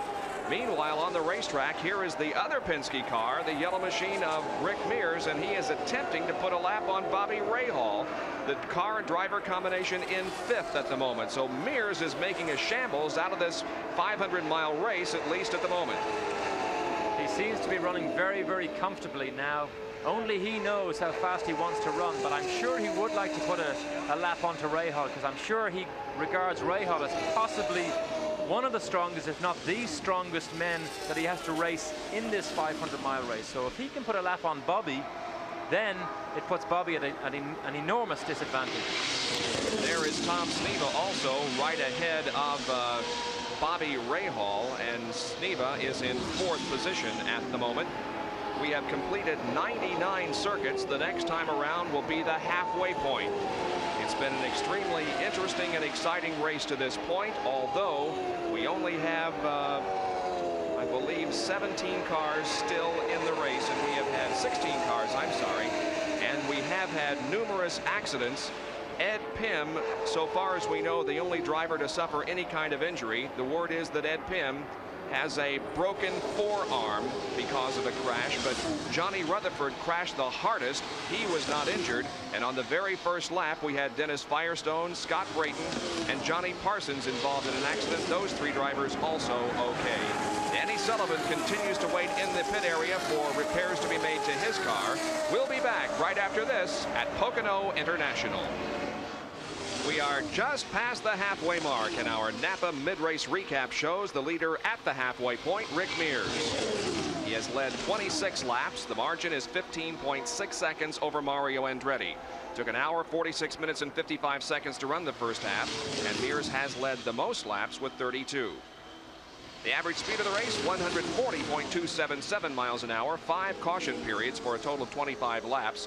5 cars have led this race, and there are 16 machines still in the event. Cars out of the race include Dennis Firestone, Johnny Parsons, and Scott Brayton. In the first lap second turn accident, Ed Pym in a crash that broke his right forearm. Dale Coyne, Dick Simon, and Al Unser Sr. also out. Rutherford, Gelhausen, Moran, Guerrero, Fittipaldi, and Leyendijk have also called it quits. Now Rick Mears comes in for a stop. His teammate Danny Sullivan is still in the pits right ahead of him as work continues on that car. This is a routine stop at the 103 lap mark. Rick Mears having the tires replaced on the car and fuel put in. He sits patiently. Now the car is down off the jacks. Away he goes. Good stop. So one of the mechanics fall over and they try to push the rear wing just to help Rick get out of that pit lane. We also saw the mechanic on the right front make a small adjustment to the front wing. So Rick is not 100% happy with the handling of that car because they have made a front wing adjustment, possibly to give him more downforce.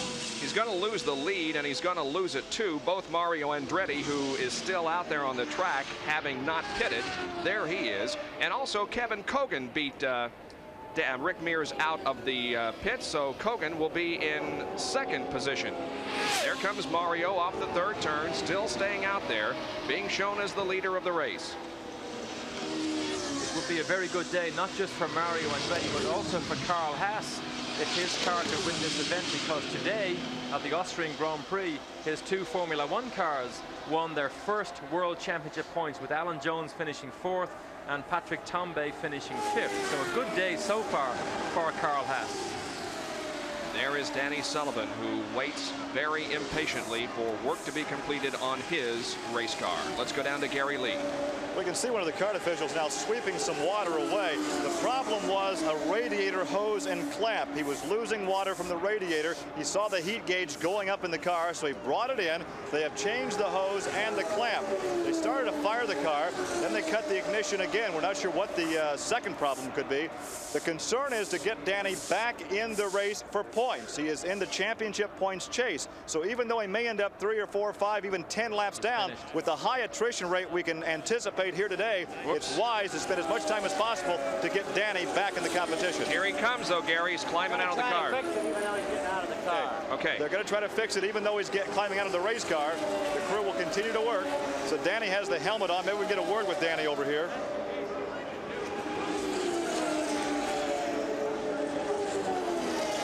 Dan Lugenbuehl is talking with Danny Sullivan at the moment. Dan, the vice president of Penske, and handles all the media relations very, very well for the Penske Corporation.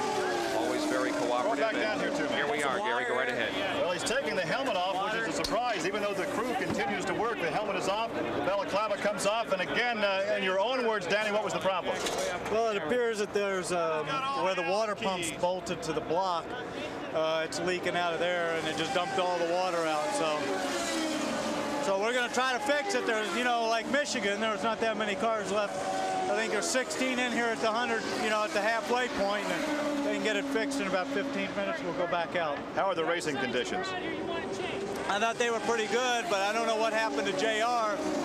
Got a tire apparently.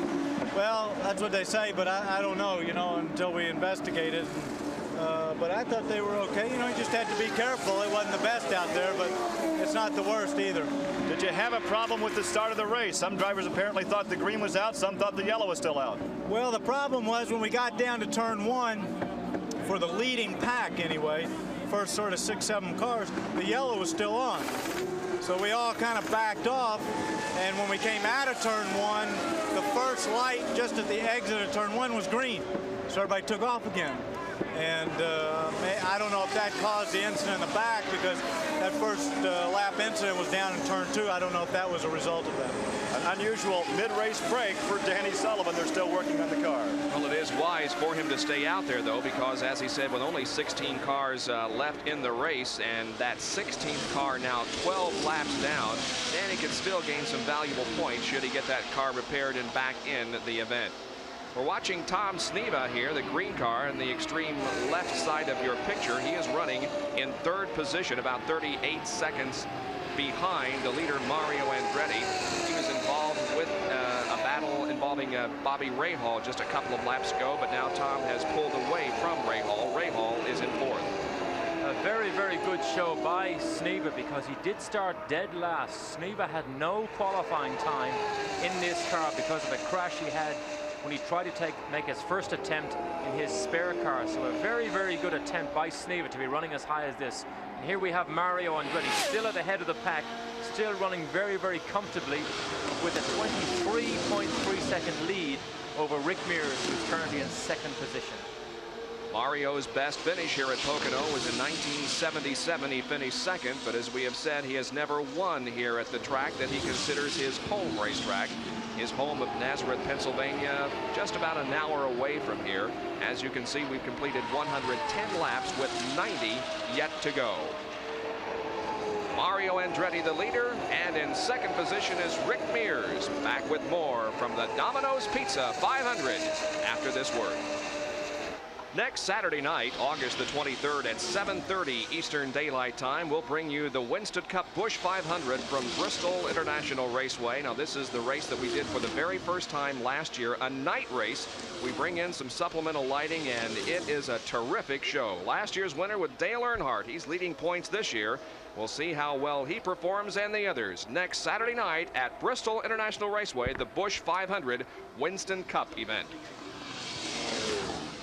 There is Mario Andretti from Nazareth, Pennsylvania, leading the Domino's Pizza 500 with a 24-second advantage on Rick Mears. 3rd is Bobby Rahal. Those 3 cars on the lead lap. 4th, a lap down, is Kevin COGAN. 5th, also a lap down, is Tom Sneva. 6th, 2 laps down, Jose Legarza. 7th, 2 laps down, Pancho Carter. 8th, 2 laps down, Raul Boisel. 9th is Michael Andretti, also 2 laps down. And 10th is Al Unser Jr., who is 3 laps down. There is Rick Mears, who is still out there, very competitive in 2nd. We go down to Gary Lee for this update on the pop-off valve situation. Okay, John, Cart's position is what on the pop-off valve? Well, it's a matter of intent. The rule book does not say that they cannot use another pop-off valve. The intent of the rule is that they receive a properly functioning valve with which they could complete the entire race. If the valve does not function properly, yes, they can change the valve. It's assumed in the rule that the valve, if they get a valve or any valve from the contingents of valves, that they would have to make no other adjustments to their engine. That's only fair to the teams. Each team supplies valves, and the valves are drawn randomly.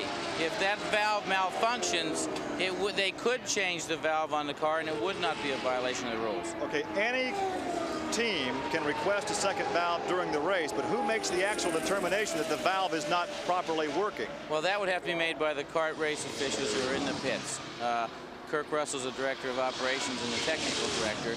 and he's who I checked with on this thing. If this valve is not physically on the car, any team up and down this row could request another valve. In this case, secondly, many of these teams have entered a spare car, so it's perfectly within the rules for them to request another valve. I don't mean to complicate it, but it's a matter of the intent of the rule, and the intent of the rule is that the valve will work properly throughout the race. All right, they have the valve. We don't know if they're going to put it on. That, by the way, is John Evenson, the Director of Public Relations for Championship Auto Racing Teams. Mario Andretti appears to be slowing and may be coming in for a pit stop. We'll wait and see. He's now entering the north straightaway. Still quite a distance away from the entrance to the pit area. But he does need a pit stop before too much longer. Here he is in the third turn, and yes, he is coming in for the stop. Mario Andretti, the leader, relinquishes it to Rick Mears once again. Let's see how Mario handles this pit stop. Last time he missed the pit, nearly ran over one of his crew members. Now he gets it to a stop and the crew goes to work. He was in fact extending his lead over Rick Mears, because the last time we made a report on it, it was 23 seconds. Just before he stopped, it was 25.8. Now you see a problem here. Mario doesn't have his foot on the brakes and the rear wheel is spinning. And now he puts his foot on the brakes and the mechanic can put the wheel on. So that's another little mistake which surprises me really from Mario, who's so experienced, that he can actually lose another 3 or 4 seconds like that because he didn't hold his foot on the brakes. Well, there's an interesting statistic there. 23.7 seconds. Last lap, Mario was 23.8 seconds ahead of Mears, but Rick is going to take the lead because it not only takes time to change the tires, it also takes a considerable amount of time to slow down and to get back up to speed. So there's Mears in the tunnel turn number 2 on the north straightaway, now the leader of the Domino's Pizza 500. Average speed is around 143.353 miles an hour. Again, last year, Rick Mears averaged 151.676. Tom Sneva is having something other than routine maintenance done to his car. This is the second time that Tom has been in the last 5 or 6 laps. He watches his mechanics do some work there at the rear end of the race car. We see Sneva look right into somebody's eyes there. What that is he's in radio contact with his crew chief over the wall. So they make eye contact, they chat away among themselves perfectly clearly, able to hear each other. Bobby Rahal is pitting right behind Tom Sneva. There is Rahal, who was running in 3rd place when he came in for the stop. And it's a routine pit stop for Bobby Rahal. They cannot. Looks like they had some difficulty uncoupling the fuel connector, and Sneva is crawling out while Rahal gets back in the race. Well, this is a very big disappointment for Tom Sneva because he performed superbly, no other way to describe it. Starting last in this field, moved up to the top 5, and now retires from competition. So now Rick Mears has a very comfortable lead over Mario Andretti. From being 25 seconds behind, he now has a lead of 14.8 seconds. But I'd like to just make an observation about Rick's car, and perhaps we can get Gary Lee down to the Penske pit to check out on this.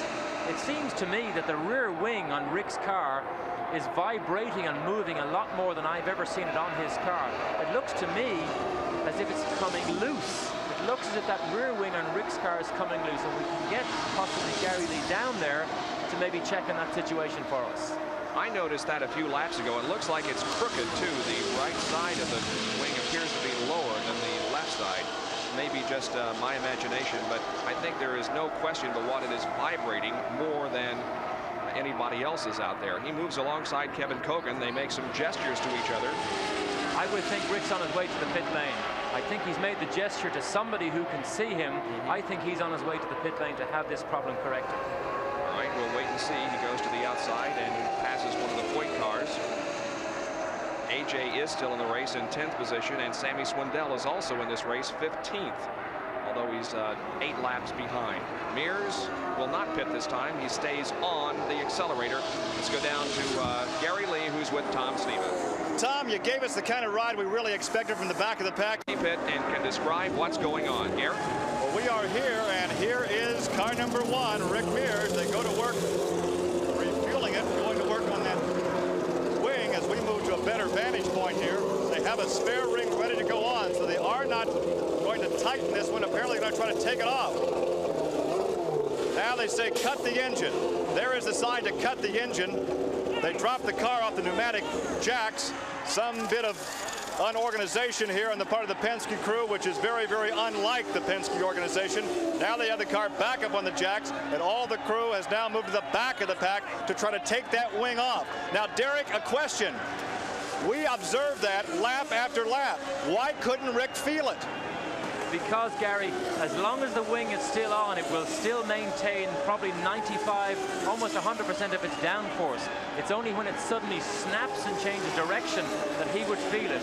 So it hadn't really got to that point. The little wavering that we could see, Rick, I can understand how he wouldn't feel it. We are being told now that the mount broke.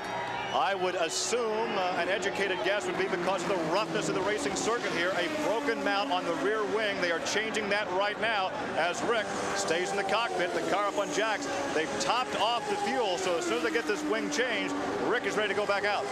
You can almost see the anguish on Rick Mears' face. He pounded the fists against the steering wheel a couple of minutes ago. All you can do is sit there. There he shakes his head, just not able to understand how such a thing can happen when the car is working so well and when you've got a comfortable lead and apparently the field covered. But such things happen in racing, and this has put Rick almost to the point now of not in a position to win this 500-mile race. One of the things we mentioned earlier on was how rough these new radial tires make the feel for the driver in the car. Every bump is absorbed right through the car, through the driver. And this, they felt, was one of the reasons why it would break the cars. And earlier on, when we saw Tom Sneva talk to Gary Lee, he had the rear jack in his hand. That literally broke and fell off the car. And I think it's probably down, definitely down to the bumps on the circuit that's actually physically breaking these cars here today. Well, with Rick Mears in the pits, Mario Andretti is the leader, but there are now 3 cars on the lead lap. With Andretti is Kevin COGAN and Bobby Rahal. The work continues on the Rick Mears machine. They're trying to replace the rear wing on that car. I hate to see a situation like this that has happened to Rick come about, but it has given us a slightly better race, and as far as now we have 3 good cars on the lead lap with Mario, Kevin COGAN and Bobby Rahal. So hopefully Rick can get back out, but really he's probably 2 laps down now at least, so his chances of being competitive are very, very slim at this stage. Well, once again, the work continues down here, and Derek, slight fire from the turbocharger, and they get that out. How difficult will it be to start this hot engine? This can often be a problem, Gary, because what happens is there's so much heat in there, the fuel will vaporize. The fuel actually vaporizes before it gets down into the cylinders. So don't be surprised if they do have a lot of trouble trying to fire this car up. We did see a slight fire again from the turbocharger area. They have a spray unit down there, a water line. They have the wing now off from the bottom strut, the rear of the gearbox. So a major, major pit stop. But once again, it's a matter of getting back out with the high attrition rate here. Rick could still get some championship points. Gary, you may be able to see, I find it a surprise that they didn't just unbolt the wing. It must be the gearbox that's broken. It must have broken the wing out of the rear of the gearbox. Maybe you can get a little bit closer and see where the actual broken mounting is. I think it must be on the gearbox. Well, they were saying just the mounting, so they did not specify. Dan Luganbuehl is standing right here next to me. Dan, can you tell me exactly where the break was? It appears we developed a crack in the mount, Gary, at the base of the wing, and that's what we're going to have to replace on the car. All right, so there it is, Derek, apparently at the base of the mount, and that's why the entire assembly came off. Well, Rick won here last year. That maintained his winning streak of a win every year that he's been in competition in IndyCars, but I'm afraid the Pocono 500 this year is not going to extend Rick's winning streak for this year. He's going to have to wait for another race, because there's no way from now on that he's going to be competitive.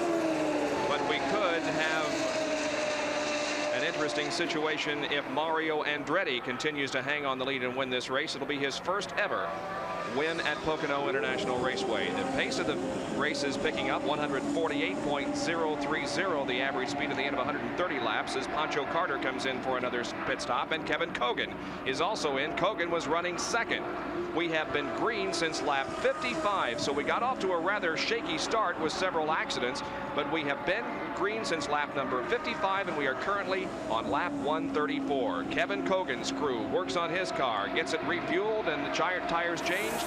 Cogan goes back out onto the racetrack. Cogan is still now very much in the hunt. Before that stop, he was 45 seconds behind Andretti, and now his crew will have informed him that Rick is effectively out of the race. So this really is a new lease of life for Kevin as regards trying to win this race. Well, Rick Mears has been in the pit area for 6 laps. He is currently down to 10th position, 6 laps down to the leader. We'll be back with more from the Domino's Pizza 500. With Derek Daly and Gary Lee, this is Bob Jenkins at Pocono International Raceway on a Sunday afternoon, the running of the Domino's Pizza 500. Mario Andretti is the leader. He gained the lead after Rick Mears came into the pits to replace a broken mount on his rear wing. And you can see that he'll be carrying a wing that has Miller on it, right, Gary? Well, that is indeed the situation. The backup wing here had the mount, but did not have the rear of the gearbox, where it actually mounts to the engine itself. So consequently, they went back to the garage area and took a backup wing off of one of Danny Sullivan's backup cars. And that's why we have a yellow car with a white and red wing. Now, is there any consideration being given to possibly replacing the pop-off valve at this time? That's still a big question mark right now. Again, we stirred up the swarm of bees when we went on and said it was illegal. We had that clarified that perhaps in some situations they could change it. But at this point, he is so far back, I think that's a far, far thing from the consideration once they get back in the competition. Yeah, he's been in the pits for 10 laps now. He's down in 13th position at this moment. So Rick Mears' chance of winning this 500-mile race are over. But Mario Andretti certainly is in a position to do so. He's completed 140 laps, and we only got 60 more to go in this one. Now, the only other car on the lead lap with Andretti is Bobby Rahal, and he is about 47 seconds behind. Kevin Cogan is third, a lap down. Then in fourth is Pancho Carter, 2 laps down. And fifth is Jose Legarza, 3 laps to the rear. You might wonder why they'd want Rick Mears to stay in the car after losing about 10 laps, but of course, just exactly as Danny Sullivan said during his stop, only 7 cars finish at Michigan. If Rick can go out, even though he is 10 laps down, he could still finish in the top 10, which is championship points, which may matter towards the end of the season when the final run-in comes as to see who becomes champion or not. Well, it's a little bit different look to the Pennzoil Z7 March, the number 1, because it has a white wing on the rear with Miller across the top of it. But it's the substitute wing that will put Rick Mears back in this race and perhaps give him at least a top 10 finish in this event. Mario Andretti streaking down the main straightaway, continuing to run flawlessly in this 500-mile event. Mario Andretti started this race in 3rd position, and as you can see, he has led 60 out of the 140 circuits. When something breaks on one of these race cars, like we saw happen with Rick Mears, what happens is the designers will now look at this piece again, find out why it didn't withstand the rigors of the racing here at Pocono, and redesign that part. So that part will never be back on Rick Mears' car again at a race such as Pocono, because it just didn't prove strong enough. Mario Andretti is coming back from a crash that he experienced in the Michigan 500 2 weeks ago. He did not suffer any injury in that accident, but he did hit the wall on the 69th lap and finished in 21st position. Now, that is a radar gun that's been set up by the escort people, and it gives us an indication of who is turning fast laps at the end of the straightaway. It's positioned right in front of us, but the radar gun is pointed down toward the first turn, and as cars come into its range, it records a speed. As you can see, the top speed about 199 miles an hour. Nobody at this point around 200, but they have, I guess they have been showing speeds of in excess of 205 miles an hour in the last few laps. To give you an idea of the difference between speeds obtained during racing conditions, when there's possibly more fuel in the car, when the driver maybe is a little bit more tired, when the tires aren't quite as good. Racing speeds are slower. 205 is the fastest we saw today. but during qualifying, we saw some speeds up to 218 miles an hour. So qualifying, when you pull out just that extra little bit out of yourself in the car, that's the reason why it's just that little bit faster. 150.304, the average speed after 140 laps. So they're catching up with the record here of 156 miles an hour. And should we go the rest of the distance without any more yellows, we could possibly set a new record. It certainly did not appear as if we were going to in the early going, as we were slowed for 5 caution periods. But we have been green since lap number 55. The last report that we gave on Kevin COGAN had him in second position, but he has had a pit stop since then. So we now show Rahal running second ahead of COGAN. Rahal now 46.6 seconds behind Mario Andretti. Here's Andretti in turn number 1 again. We should say also 46.6 seconds is almost 1 full lap. So there is Kevin COGAN, who is in 3rd place. Lap down to Mario. Jose Garza, running in 5th position, has come in but missed his pit and will have to take another lap. Jose with a fine showing after a very good showing also at the Michigan 500 2 weeks ago.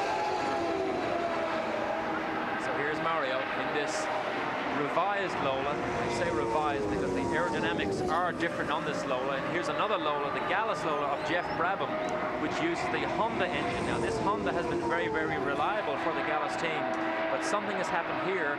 Brabham made it halfway down the pit lane and isn't able to get any further. So Brabham, who's at the end of the pit lane, is obviously in some sort of a trouble. Jeff, 9 laps off the pace, shown in 11th position, but his race may be over. Now there is Jose Garza, who is going relatively slow down the north straightaway. We anticipate his stopping for a pit stop this next time around. As we indicated, he came in last lap but overshot the pit and so makes another lap. Jeff was running in 11th position, and Mario comes in. Here's Mario coming in for a pit stop, the leader. We're on lap 145. He will not be able to go the rest of the distance without 1 more after this one. We'll watch the Newman Haas crew go to work on this machine. Crew chief Bob Sproul and company changing the tires and filling the fuel. Bobby Rahal is in 2nd position. He was 46 seconds behind Andretti when Mario came in for this stop, so we'll tighten up the distance, but Bobby will still need another pit stop. And there is Mario rolling out in a pretty good pit stop. 21 seconds, a little bit longer than normal because he did have a 4-tire change. Now, I can only surmise that he may want to keep this set of tires for the rest of the race. So the next stop, which he will need to finish this race, may only be for fuel. Now, if this set of tires are right, then he may have a little advantage over his rivals during the next pit stop. If he can just take on fuel and make a run to the flag, he will definitely get an advantage. Bobby Rahal. We have a yellow light. Yellow flag is being displayed, and there is Jose Garza, who is going the wrong way on the racetrack. We presume a spin. And this brings out our first caution flag since the 55th lap. And it really works to Bobby Rahal's advantage because Mario Andretti had just come in for a stop under green. And now Bobby Rahal will be able to make a stop under yellow. And the field will close up. There is Bobby Rahal right there. Kevin COGAN is also in the pits, and Rick Mears is also. Back this way. Steve Horn in the Budweiser True Sports March team going to work on that car. They just have a 3-tire stop. They didn't change that left front tire, so Rahal must be reasonably happy with that left front. So now this sets up a much better situation for us to look at for the rest of this race. Now all 3 cars have stopped about the same time. They've all taken on fresh tires. So now it could be a 3-car sprint from here to the end of this race. We'll tighten up the field because the pace car will come out. Everybody line up behind the pace car. 146 laps completed. There is Mario Andretti out in turn number 2, and he is the first car behind the pace car. While we're under yellow, we'll take this break and be right back at Pocono. At the end of 148 out of 200 laps here at Pocono, Mario Andretti is the leader, Bobby Rahal second, Kevin COGAN third, Pancho Carter fourth, and Michael Andretti is fifth. In sixth position is AJ Foyt. Seventh is Raul Boesel. Eighth is Al Unser Jr. Ninth is Jose Le Garza. And by the way, he brought about this most recent caution period, spinning down in turn number 1. In 10th place is Roberto Moreno. 11th is Sammy Swindell. In 12th place is Rick Mears. 13th is Gary Bentonhausen. And 14th is Jeff Brabham. I believe that Brabham has dropped out of the race. So we have 13 cars still on the racetrack.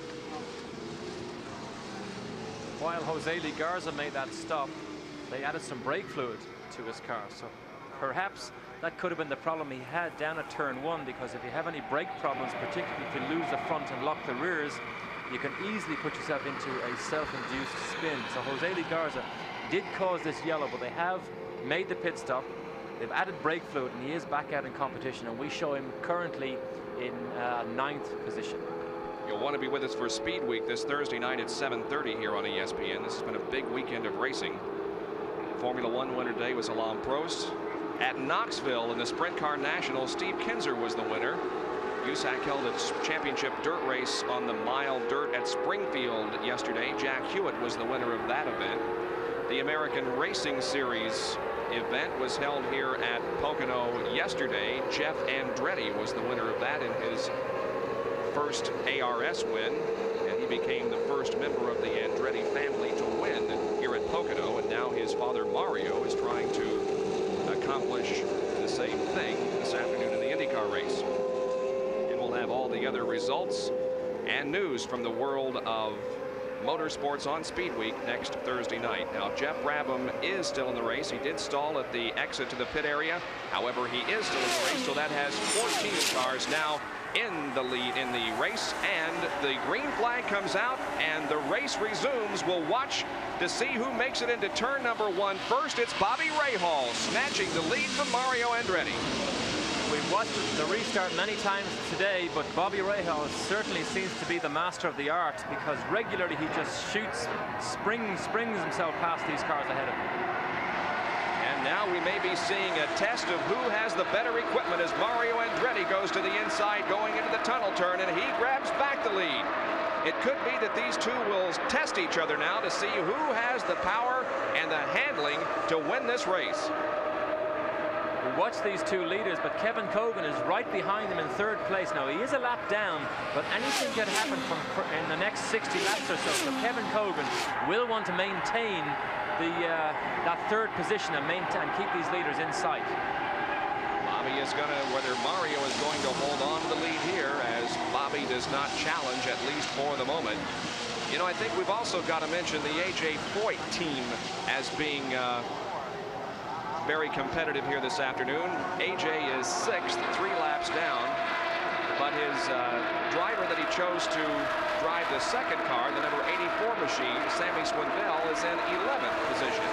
We'll replay now this pass that Mario made on Rahal going into turn number 2. It's the classic slipstream pass where Mario inches his way up while still in the draft of Rahal. Now he pulls out left, gets almost a slingshot action past him, just enough to get up alongside. He moves to the inside groove, and Rahal has already lost the racing line for the next turn, which is turn 2, so he just lets Mario go.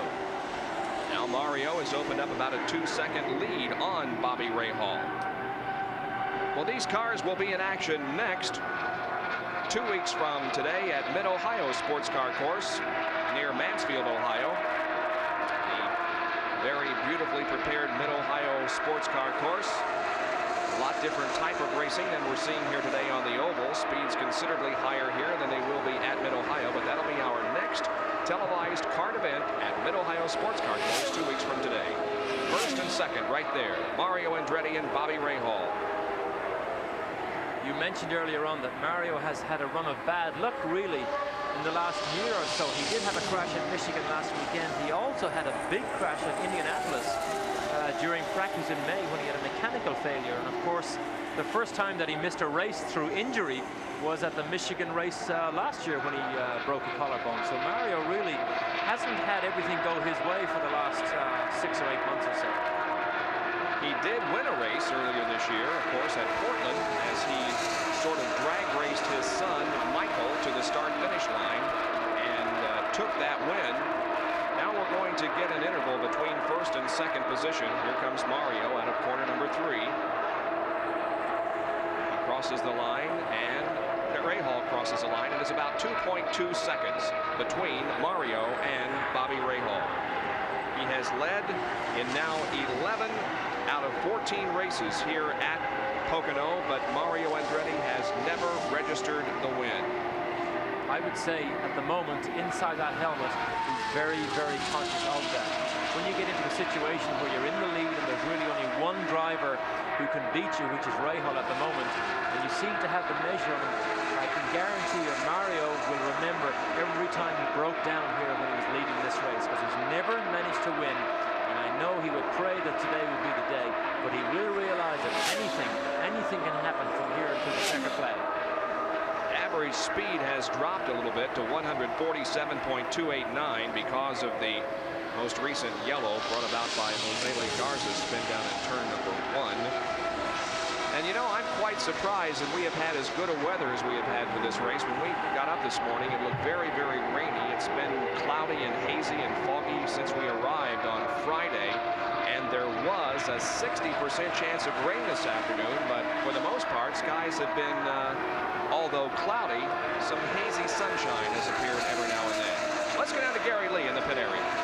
You guys were intimating that perhaps both Mario and Bobby were testing each other a few laps back on the restart, going down the backside into turn 2. Well, right now, Bobby Rahal is really testing his equipment. The car, according to Steve Horn, the crew chief, team manager, is not handling all that well as a result of that altercation earlier when Johnny Rutherford hit the fence. So it may just be a waiting game right now. Bobby apparently is content to let Mario maintain the lead, set the pace, and he'll wait for the waning laps of the race to see if he can catch him. Well, he is dropping back ever so slightly. The advantage last time was up to 2.8 for Mario over Bobby Rahal. So perhaps he isn't quite on the money as much as he was a few laps ago. The handling just going away on that car. Both of these cars, the first and second positions, are slightly drawing away from Kevin Cogan at the moment. So really what Kevin needs now is a yellow for the leaders to pit and Kevin to stay out and hope that he can make up this time. Otherwise, he's not going to get back onto this lead lap.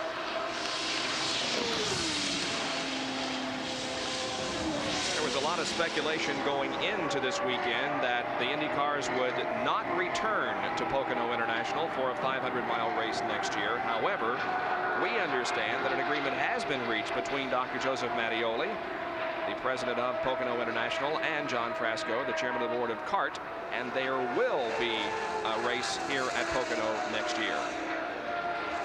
Well, we talked about the A.J. Foyt team, and this is Sammy Swindell in car number 84, who has been back and forth from Pocono to Knoxville, where he competed in the Sprint Car Nationals. Sammy was a competitor in yesterday's American Racing Series event and finished in 5th position, and had been given permission by CART to drive in this race. Now, the rule book states that a driver cannot participate in a support event if he's in a CART race. They waived that rule so that Swindell could compete in both the ARS event and in the CART race here this afternoon. Now, we did hear that AJ requested that Sammy just take a few laps in the car and get a little bit of experience and then bring it in, but that has certainly not been the case. Swindell has been on the racetrack since the drop of the green flag. He is 10 laps down to the leader, but nevertheless a pretty good showing for Sammy Swindell. This particular car that Sammy is in is the 84 car. This is the car that Foyt himself drove at the Michigan 500 2 weeks ago. So Foyt really had this car working very, very well because he was involved in a wheel-to-wheel dice with Tom Sneva at one stage. Now, originally they didn't think they could prepare the car fully to run the 500-mile race here. That was why Swindell was maybe just going to do the early laps of the race. But they did put the mechanics on it. They did get the work done, and Swindell is out here now gaining really what probably is more experience in this one race than he's had in his IndyCar career. And there, of course, is the boss, A.J. Foyt, running number 14 in 6th position, 3 laps down. His last win in kart came here at Pocono in 1981. We understand that negotiations are going on between CART and Pocono. There is no actual agreement yet regarding a race here next year, but everyone is very optimistic that the IndyCars will be back here for another race. Mario still looking very, very comfortable as he counts the laps down here. 80 laps now, or lap 159 just completed. Now he just looks at everything, makes sure he picks out his pit board every time he goes by, because as well as the radios that he would use to his crew chief, every time he passes his pit board here, they will also give him information on exactly where Bobby Rahal is. If he's stretching his lead a little bit, or if he's reducing, if Rahal is catching him, the pit board and the radios will tell him, so Mario can literally control the pace from the front. Mario now with a 5.2 second lead on Bobby Rahal, with Kevin COGAN a lap down in 3rd, then Pancho Carter, and then the number 18 of Michael Andretti. And there is the partial owner of the car that Mario Andretti drives, actor, race driver, car owner Paul Newman. Very enthusiastic car owner, has been involved for many years in ownership of race cars. Very competitive himself, a regular winner on the IMSA circuit. He once was part owner of the Danny Sullivan Can-Am car. He once ran Teo Fabi in the Budweiser Can-Am car with Teo Race Can-Am over here. So it's good to see Paul Newman still actively involved in ownership, but also driving. Average speed of the race back up to 149.389 miles an hour. It's pretty much a Mario Andretti race, but we've still got several laps to go in the Pocono 500. Back at Pocono International Raceway, where 164 laps have been completed in the Domino's Pizza Pocono 500. The leader is Mario Andretti with a 7.9 second lead on Bobby Rahal.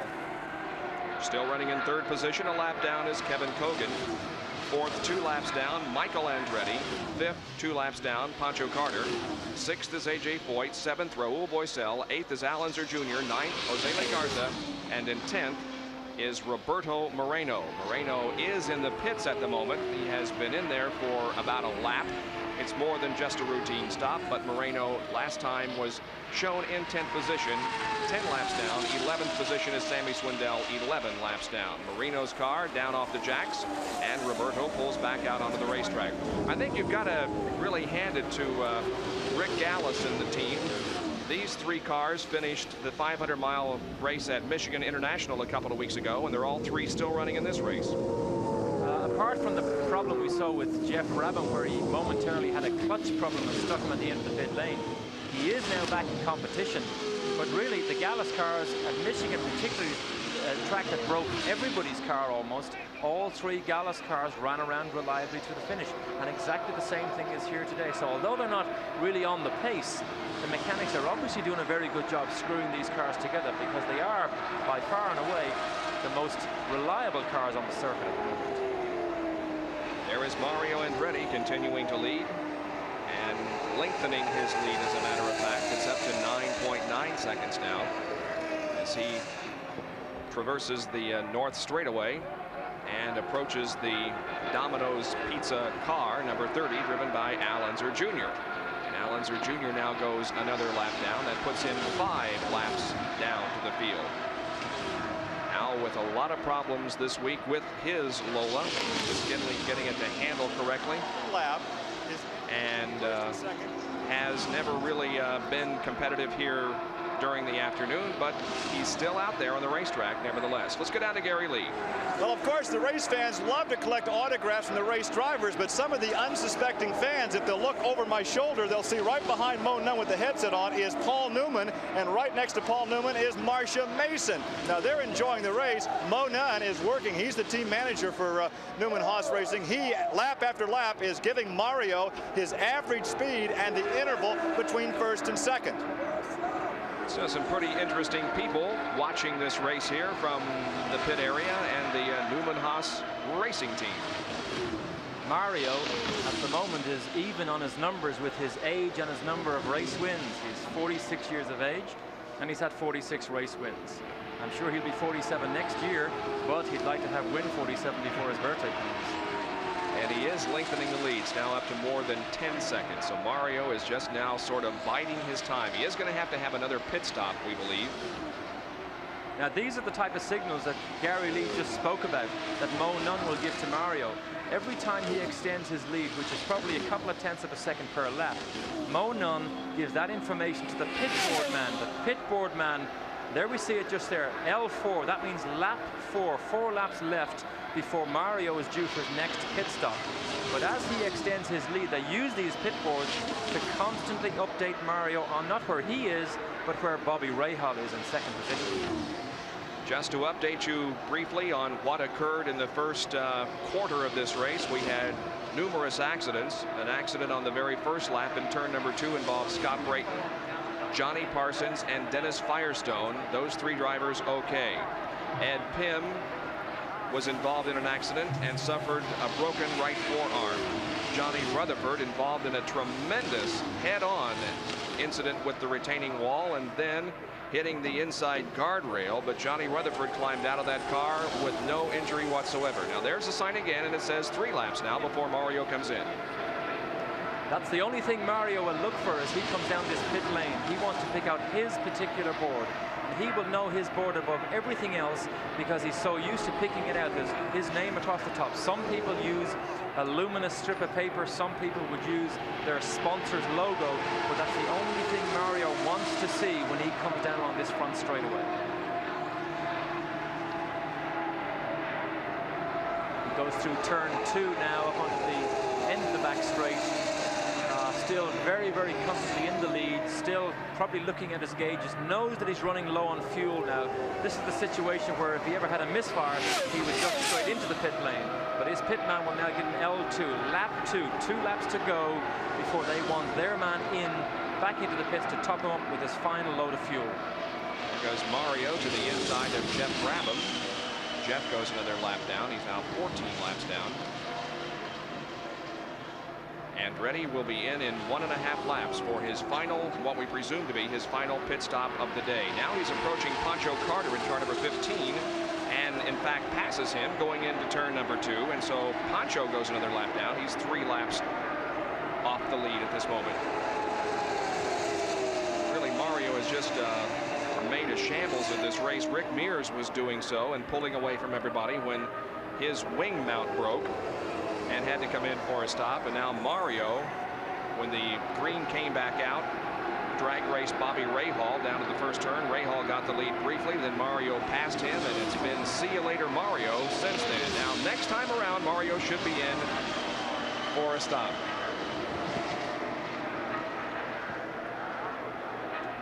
And it'll be a 10-second lead for Mario over Bobby Rahal when he does come in.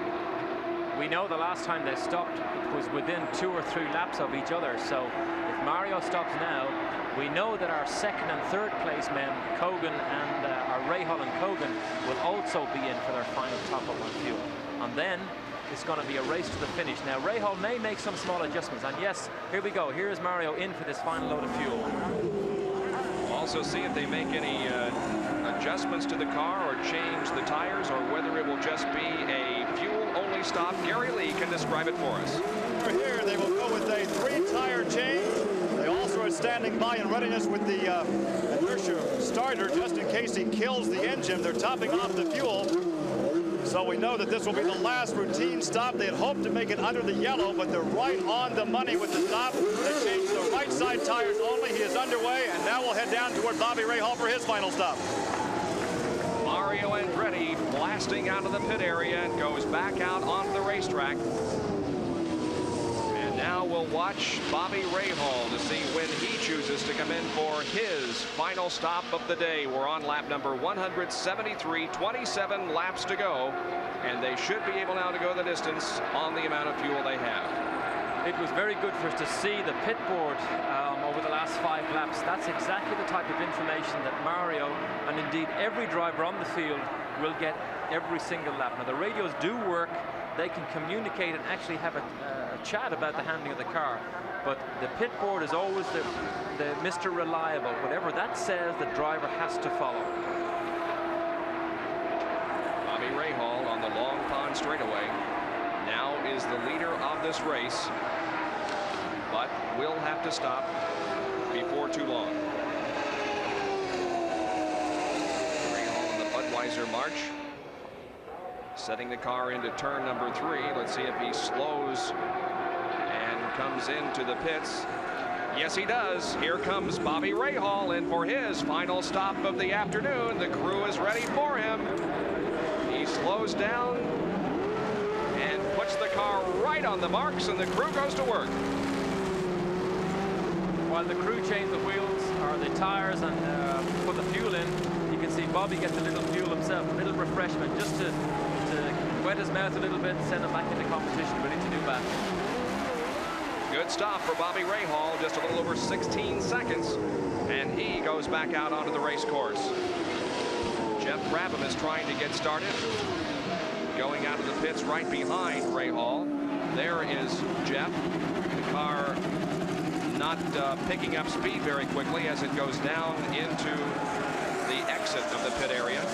What's happening is we can just about hear it here. The engine doesn't clear. The engine won't run cleanly. And Jeff doesn't have a clutch, so he cannot take that car out of gear to rev the engine up to clear it so as he can get out of the pit lane. He's just got to hope that momentum will clear that engine out and get him away back onto the pit lane. And here's Rahal. He's climbing out of the car, and he's on fire. Bobby making a quick exit out of that car, as obviously the machine has caught fire. Rahal jumps out. He appears to be okay, but he's pointing to the car saying, get the fire extinguisher on it. There's a fire in there. You see the white paint? It's not paint, it's a white material. That's because the flames are burning underneath that engine cover and just bubbling that paint off the engine cover. So Rahal knew that car was burning. Now we can't see the flames because it's methanol, but we knew it was serious because he left that vehicle extremely quickly. There was more than just a mechanical problem wrong there. Well, this will bring out the yellow flag once again. Now Kevin COGAN was somewhat of an advantage here because he has not stopped, and Mario Andretti did stop under green. So if Kevin can get back on the lead lap, he may be able to challenge Mario Andretti for the lead. Bobby Rahal, this is how it occurred just after the pit stop. He senses a fire in the cockpit. He unhooks the shoulder harness, the steering wheel, and gets out there as quickly as he can. But I don't think he suffered any kind of burn or anything. Nevertheless, Bobby Rahal is out of the race. Let's go to Gary Lee. Well, we can see the frustration on Steve Horn's face as well. Was there any indication what the problem was after a great pit stop? Bobby just called on the radio and said he was on fire. So obviously something's going wrong with a fuel leak or something. So once again, for your information, Bobby, we understand, is okay. Yeah, he's okay. All right, Bobby is okay. So we'll find out perhaps a bit later from Bobby exactly what happened. Safety crews are out there. They've extinguished the fire in that Rahal machine. He's being encouraged to go to the ambulance and get a checkup, but everything appears to be okay. Well, Mario's most serious challenger now is out of the way. Kevin COGAN is in second place. We'll see how things shake out in just a moment. Bobby Rahal, who was challenging Mario Andretti for the win here at Pocono, has had a fire in the engine compartment and has now dropped several laps off the pace. But there is every indication that Bobby Rahal would very much like to get back in the race and have a respectable finish, if not a win.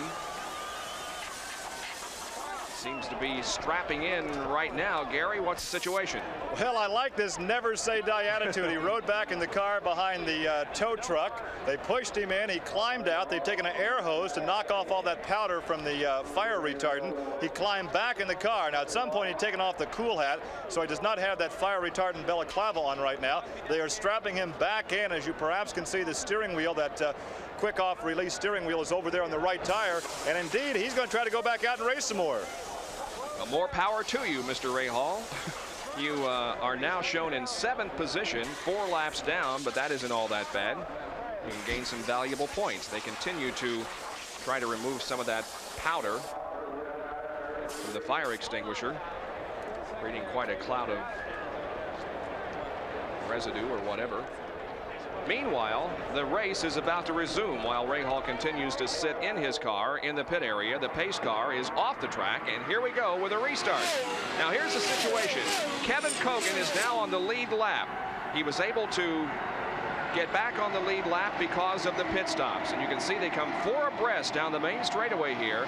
There were 8 cars between Andretti and COGAN when the green came out, and about a 3-second difference, but Kevin will now try to close in on Rahal, or rather on Andretti, and make this a 2-car battle to the finish. Mario will have a comfortable lead because of these 8 cars that were between himself and COGAN. Now there are such cars as Rick Mears between Mario and Kevin, and Rick really, I don't think, will make it easy for anybody to pass him.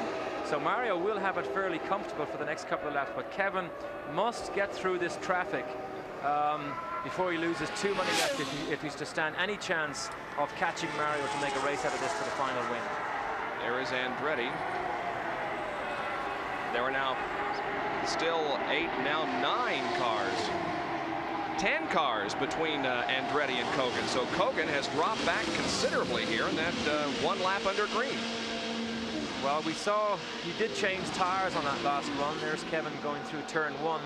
He did fill it with fuel, and I can just hope that they put a good set of tires on this car, because the staggered differences can make such big changes on the car on a high-speed super speedway that if anything is amiss at all, Kevin will not be comfortable in the car. This has to be the hard luck driver of 1986 in my estimation. He did win a race, of course, early in the season, but the 500 was so disappointing for him at Indianapolis.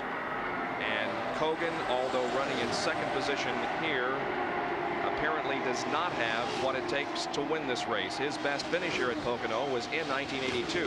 His first Pocono start, he was 2nd. Last year, he qualified 8th, but a wheel bearing failed on lap number 116, dropping him out of contention. This is Kevin's 6th season of IndyCar racing, and it also is his 6th different team. So really, from a driver's point of view, to try and settle down with a team always just brings that little bit extra, as we watch Bobby Rahal vacate his car. Although he wanted to try and get back out into the race, I think his day is over. But we were talking about Kevin COGAN. 6 different teams in 6 different years. That's not a very good situation for a driver to be in, because when a driver learns how to work with his mechanics, with his designers, with his engineers, harmony tends to bring speed, and I think Rahal is the classic example of harmony bringing speed, because he's been with the True Sports team for many seasons now. They know exactly how he works, and he knows how they work, and I think that's part of the reason why Rahal has been so successful over the last couple of seasons. Mario Andretti has a 14.5-second lead now on Kevin COGAN, the only other driver on the lead lap with Andretti. And Mario, when he comes down this time, will click off lap number 185, and there will be 15 remaining in the Domino's Pizza 500 at Pocono. It's not a clear 14.5 seconds either, because there is at least still 8 or 9 cars between Mario and Kevin. So Kevin has his work cut out. He's not going to catch Mario if everything just runs according to plan for Mario. Kevin is not going to catch him on the road. The only chance he has is another yellow flag. All right, Gary, here's an interview with Bobby Rahal. Well, Bobby Rahal, the fire suit did what it was supposed to. Any indication what happened? Just a fuel spillage? I guess the top vent stuck open, because as soon as I left, I thought I could feel it, on fire, because it was starting to get warm where it usually doesn't get warm. And I got down to 1, I could see the smoke. Then I was trying to find a fire truck. Couldn't find one, so I thought I'd get the hell out while I could, and it's too bad, because I don't think we could have caught Mario. Our car, the Budweiser car, never ran great all day, but it ran pretty decent, and I figured, well, we just hang in there and get a good second, but such is life, I guess, huh? You're so articulate, so loquacious, you even had time in the cockpit to call your team manager and say, I'm on fire. Well, you know, I want them to know what's going on, and the only time I didn't have time to tell them what was going on was when I spun it. And, well, Michael Andretti just drove by us, obviously, with a blowing power plant, Bobby. Well, you know, you're having to run so hard these races now. It's really hard in the car. I think our car, you know, it was nothing mechanical in the sense of something breaking or what have you. It's just one of those things. But we came close to winning 3 of these, and I guess that's more than a lot of people can say. It's not over till the fat lady sings, and we're a long way from that song, Bobby. That's for sure. Thank you. Well, Michael Andretti has come into the pit area, and there is a tremendous amount of smoke coming from that car. Michael got out okay, but Michael Andretti, who was running 3rd, is out of the race. This puts Pancho Carter up into 3rd place now, and the attrition rate continues. That's the end of a sad day for Michael, because after his record-setting run, he was the only man in the starting grid to break the track record here. He set a pole position time of 2:05.7, but that was the only time he was to shine this weekend, because from the start of this race, Michael has been in trouble. He did make some adjustments before the start of the race. They obviously haven't paid off properly. He had a very uncompetitive day, which will frustrate him enormously, and I think the blown engine is just almost what he expected to cap off such a day. There's Pancho Carter, who's in 3rd. Our in-car camera has ceased to function. Nevertheless, it is a good run for Pancho Carter, now in 3rd because of the demise of Michael Andretti. Pancho Carter has shown quite well in the last 2 races, both Michigan and here in Pocono. Well, Gary has moved down now, and we'll talk with Michael Andretti. I have seen Michael before disappointed and frustrated, but right now you just look angry. I am a bit. You know, it's just we fought real hard all day, and then to have the motor go with this shorter time left is just a shame. And obviously you kind of out-engineered yourself with a few changes before the race that didn't work. I don't think it was that. I think there's something wrong with the car somewhere. Something ain't right. Well, obviously you can hear the emotion in the voice. This is one race the Andrettis want to win. Well, Father Mario still has a very good shot at it. No question about that. Michael is out of the race, but now he can move to the pit wall and watch his father Mario traverse the next 11 laps and possibly win this Pocono 500. Raul Boisel and A.J. Foyt are running right together on the racetrack. They are on the same lap, so this is a battle for 4th position. A good showing for Raul Boisel in car number 22. But A.J. Foyt is sneaking up on him, and now perhaps A.J. will try to take over that 4th spot as they come down the straightaway. We'll watch him. A.J. moves to the inside and entering turn number 1. Let's see who has that spot. It is going to be A.J. Foyt. Foyt moves into 4th position. Foyt now says that he's spending a lot more time with his IndyCar crew. He has made some changes. 5 laps to go in the Domino's Pizza 500 at Pocono. Mario Andretti is the leader. Kevin COGAN is in 2nd. Pancho Carter 3rd. A.J. Foyt 4th. And Raul Boisel is in 5th spot. There are 11 cars still on the racetrack in competition. Gary Bettenhausen has been our most recent retiree. He pulled off the track when the car lost power. So Gary will unofficially finish in 12th position. And Mario, it appears, is going to cruise to victory in this race if he can keep it together for another 4 laps. He's never managed to win here. There are many hometown fans here that have come to see him win here. Jeff Andretti, his son, gave us win number 1 for the family yesterday. Michael went out in the worst possible way. He was uncompetitive and then blew up. But Mario is going to make amends for the IndyCar fraternity, at least. It looks, I mean, anything can happen from here on in, but it looks as if he's been relatively comfortable since his last fuel stop.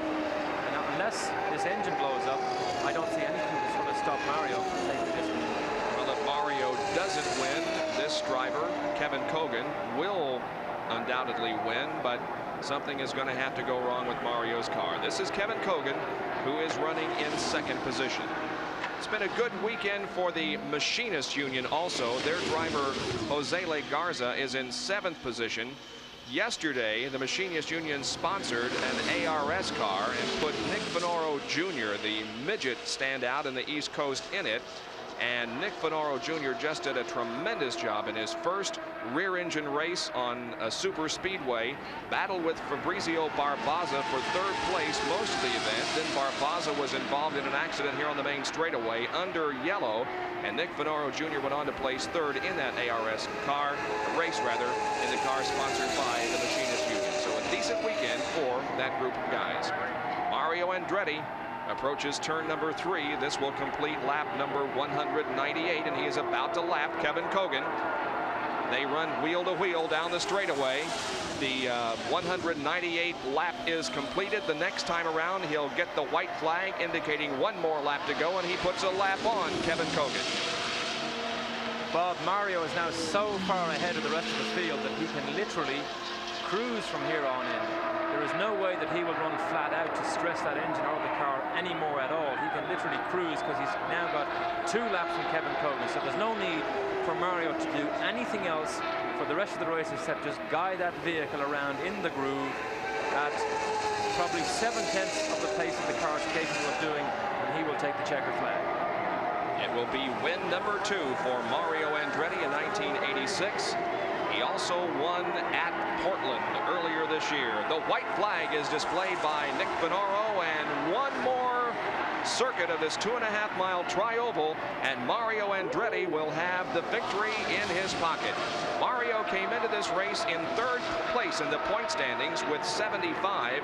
His son Michael led the point standings with 88, and Danny Sullivan was 2nd with 81. Mario can definitely make some headway in his quest for the PPG Cup for 1986. Mario Andretti now dives low into turn number 2, the tunnel turn, brings the car out toward the outside retaining wall as he heads down the 1,730-foot north straightaway. Andretti can coast to victory from here. He's off of corner number 3, sets the car straight away down the long front stretch, and the checkered flag waves. Mario Andretti has won the Domino's Pizza 500 at Pocono. Kevin COGAN will unofficially finish in 2nd position. Pancho Carter 3rd, AJ Foyt 4th, and Raul Boisel finishes unofficially in 5th. Mario, after all these years, wins Pocono, and he is congratulated with a wave from Kevin COGAN. Mario definitely has many, many fans in the grandstand here, because I think, as far as we can see down here, everybody stood and cheered Mario as he took the checkered flag on that final lap. That's good news for the Lola camp also, because there were a lot of the drivers and team managers and crew chiefs becoming a little bit disillusioned with the Lola chassis, because it has, in fairness, been off the pace, but they have made some changes to Mario's car, and the performance here shows that they have made the moves in the right direction. Well, they came here with their Go Mario signs, and Mario did what he was told to do. He wins the Domino's Pizza 500, and we'll be right back. Mario Andretti is in victory lane here at Pocono, having won the Domino's Pizza 500. Let's go to Gary Lee. Mario Andretti, congratulations. You told us earlier in the weekend how important this race was to you. It was the only real big one you hadn't won. Well, I'll tell you, I can't describe how important it is for us, for the team. It's the first race on a super speedway was ever won on Goodyear radials, and the car just worked perfectly. I think we were able to really set up the car on these radials, and I've had the car as consistent as I've ever had it all year. So I'll tell you, big thanks to Goodyear and my crew. Does this round out the racing career by winning in your home state? Well, I'll tell you what, it certainly does complete a good cycle, and I tell you, I can't tell you how happy I am, because it's been so important, and this race has eluded me for so many years. And my son Jeff started the trend here with Saturday, and then Michael set on pole. I tell you, Andretti family couldn't be happier. Well, you know, it was an Unser family championship last year. You've just been handed the note to indicate you have, I think, 96 points, and officially Mike has 92. Well, you know, I think it's going to be a good fight to the end, and I'm very happy that perseverance, I think, is working for us.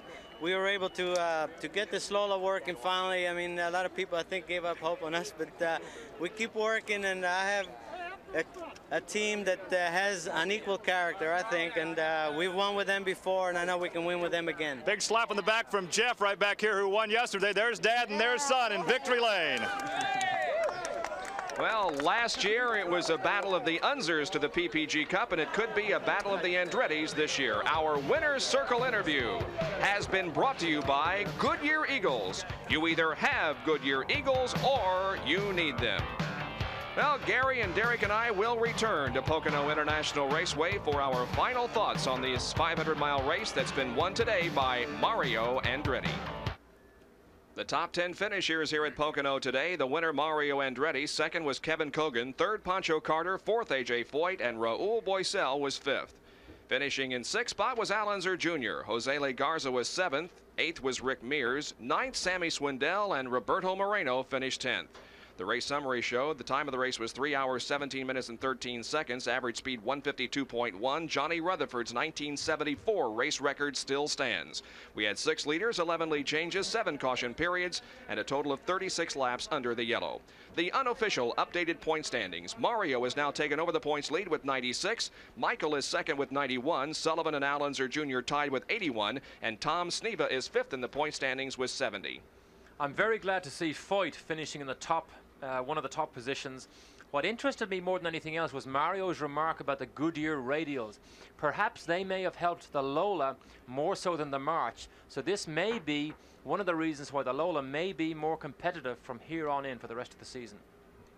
And so auto racing's Triple Crown is concluded. For 1986, we had 3 different winners. Bobby Rahal at Indianapolis, Johnny Rutherford won the Michigan 500, and Mario Andretti won the Domino's Pizza 500 at Pocono here today. And this race has been brought to you by Ford and your Ford dealer. Have you driven a Ford lately? By Goodyear Eagles. You either have Goodyear Eagles or you need them. And by Pennzoil Motor Oil, quality protection. Ask for it.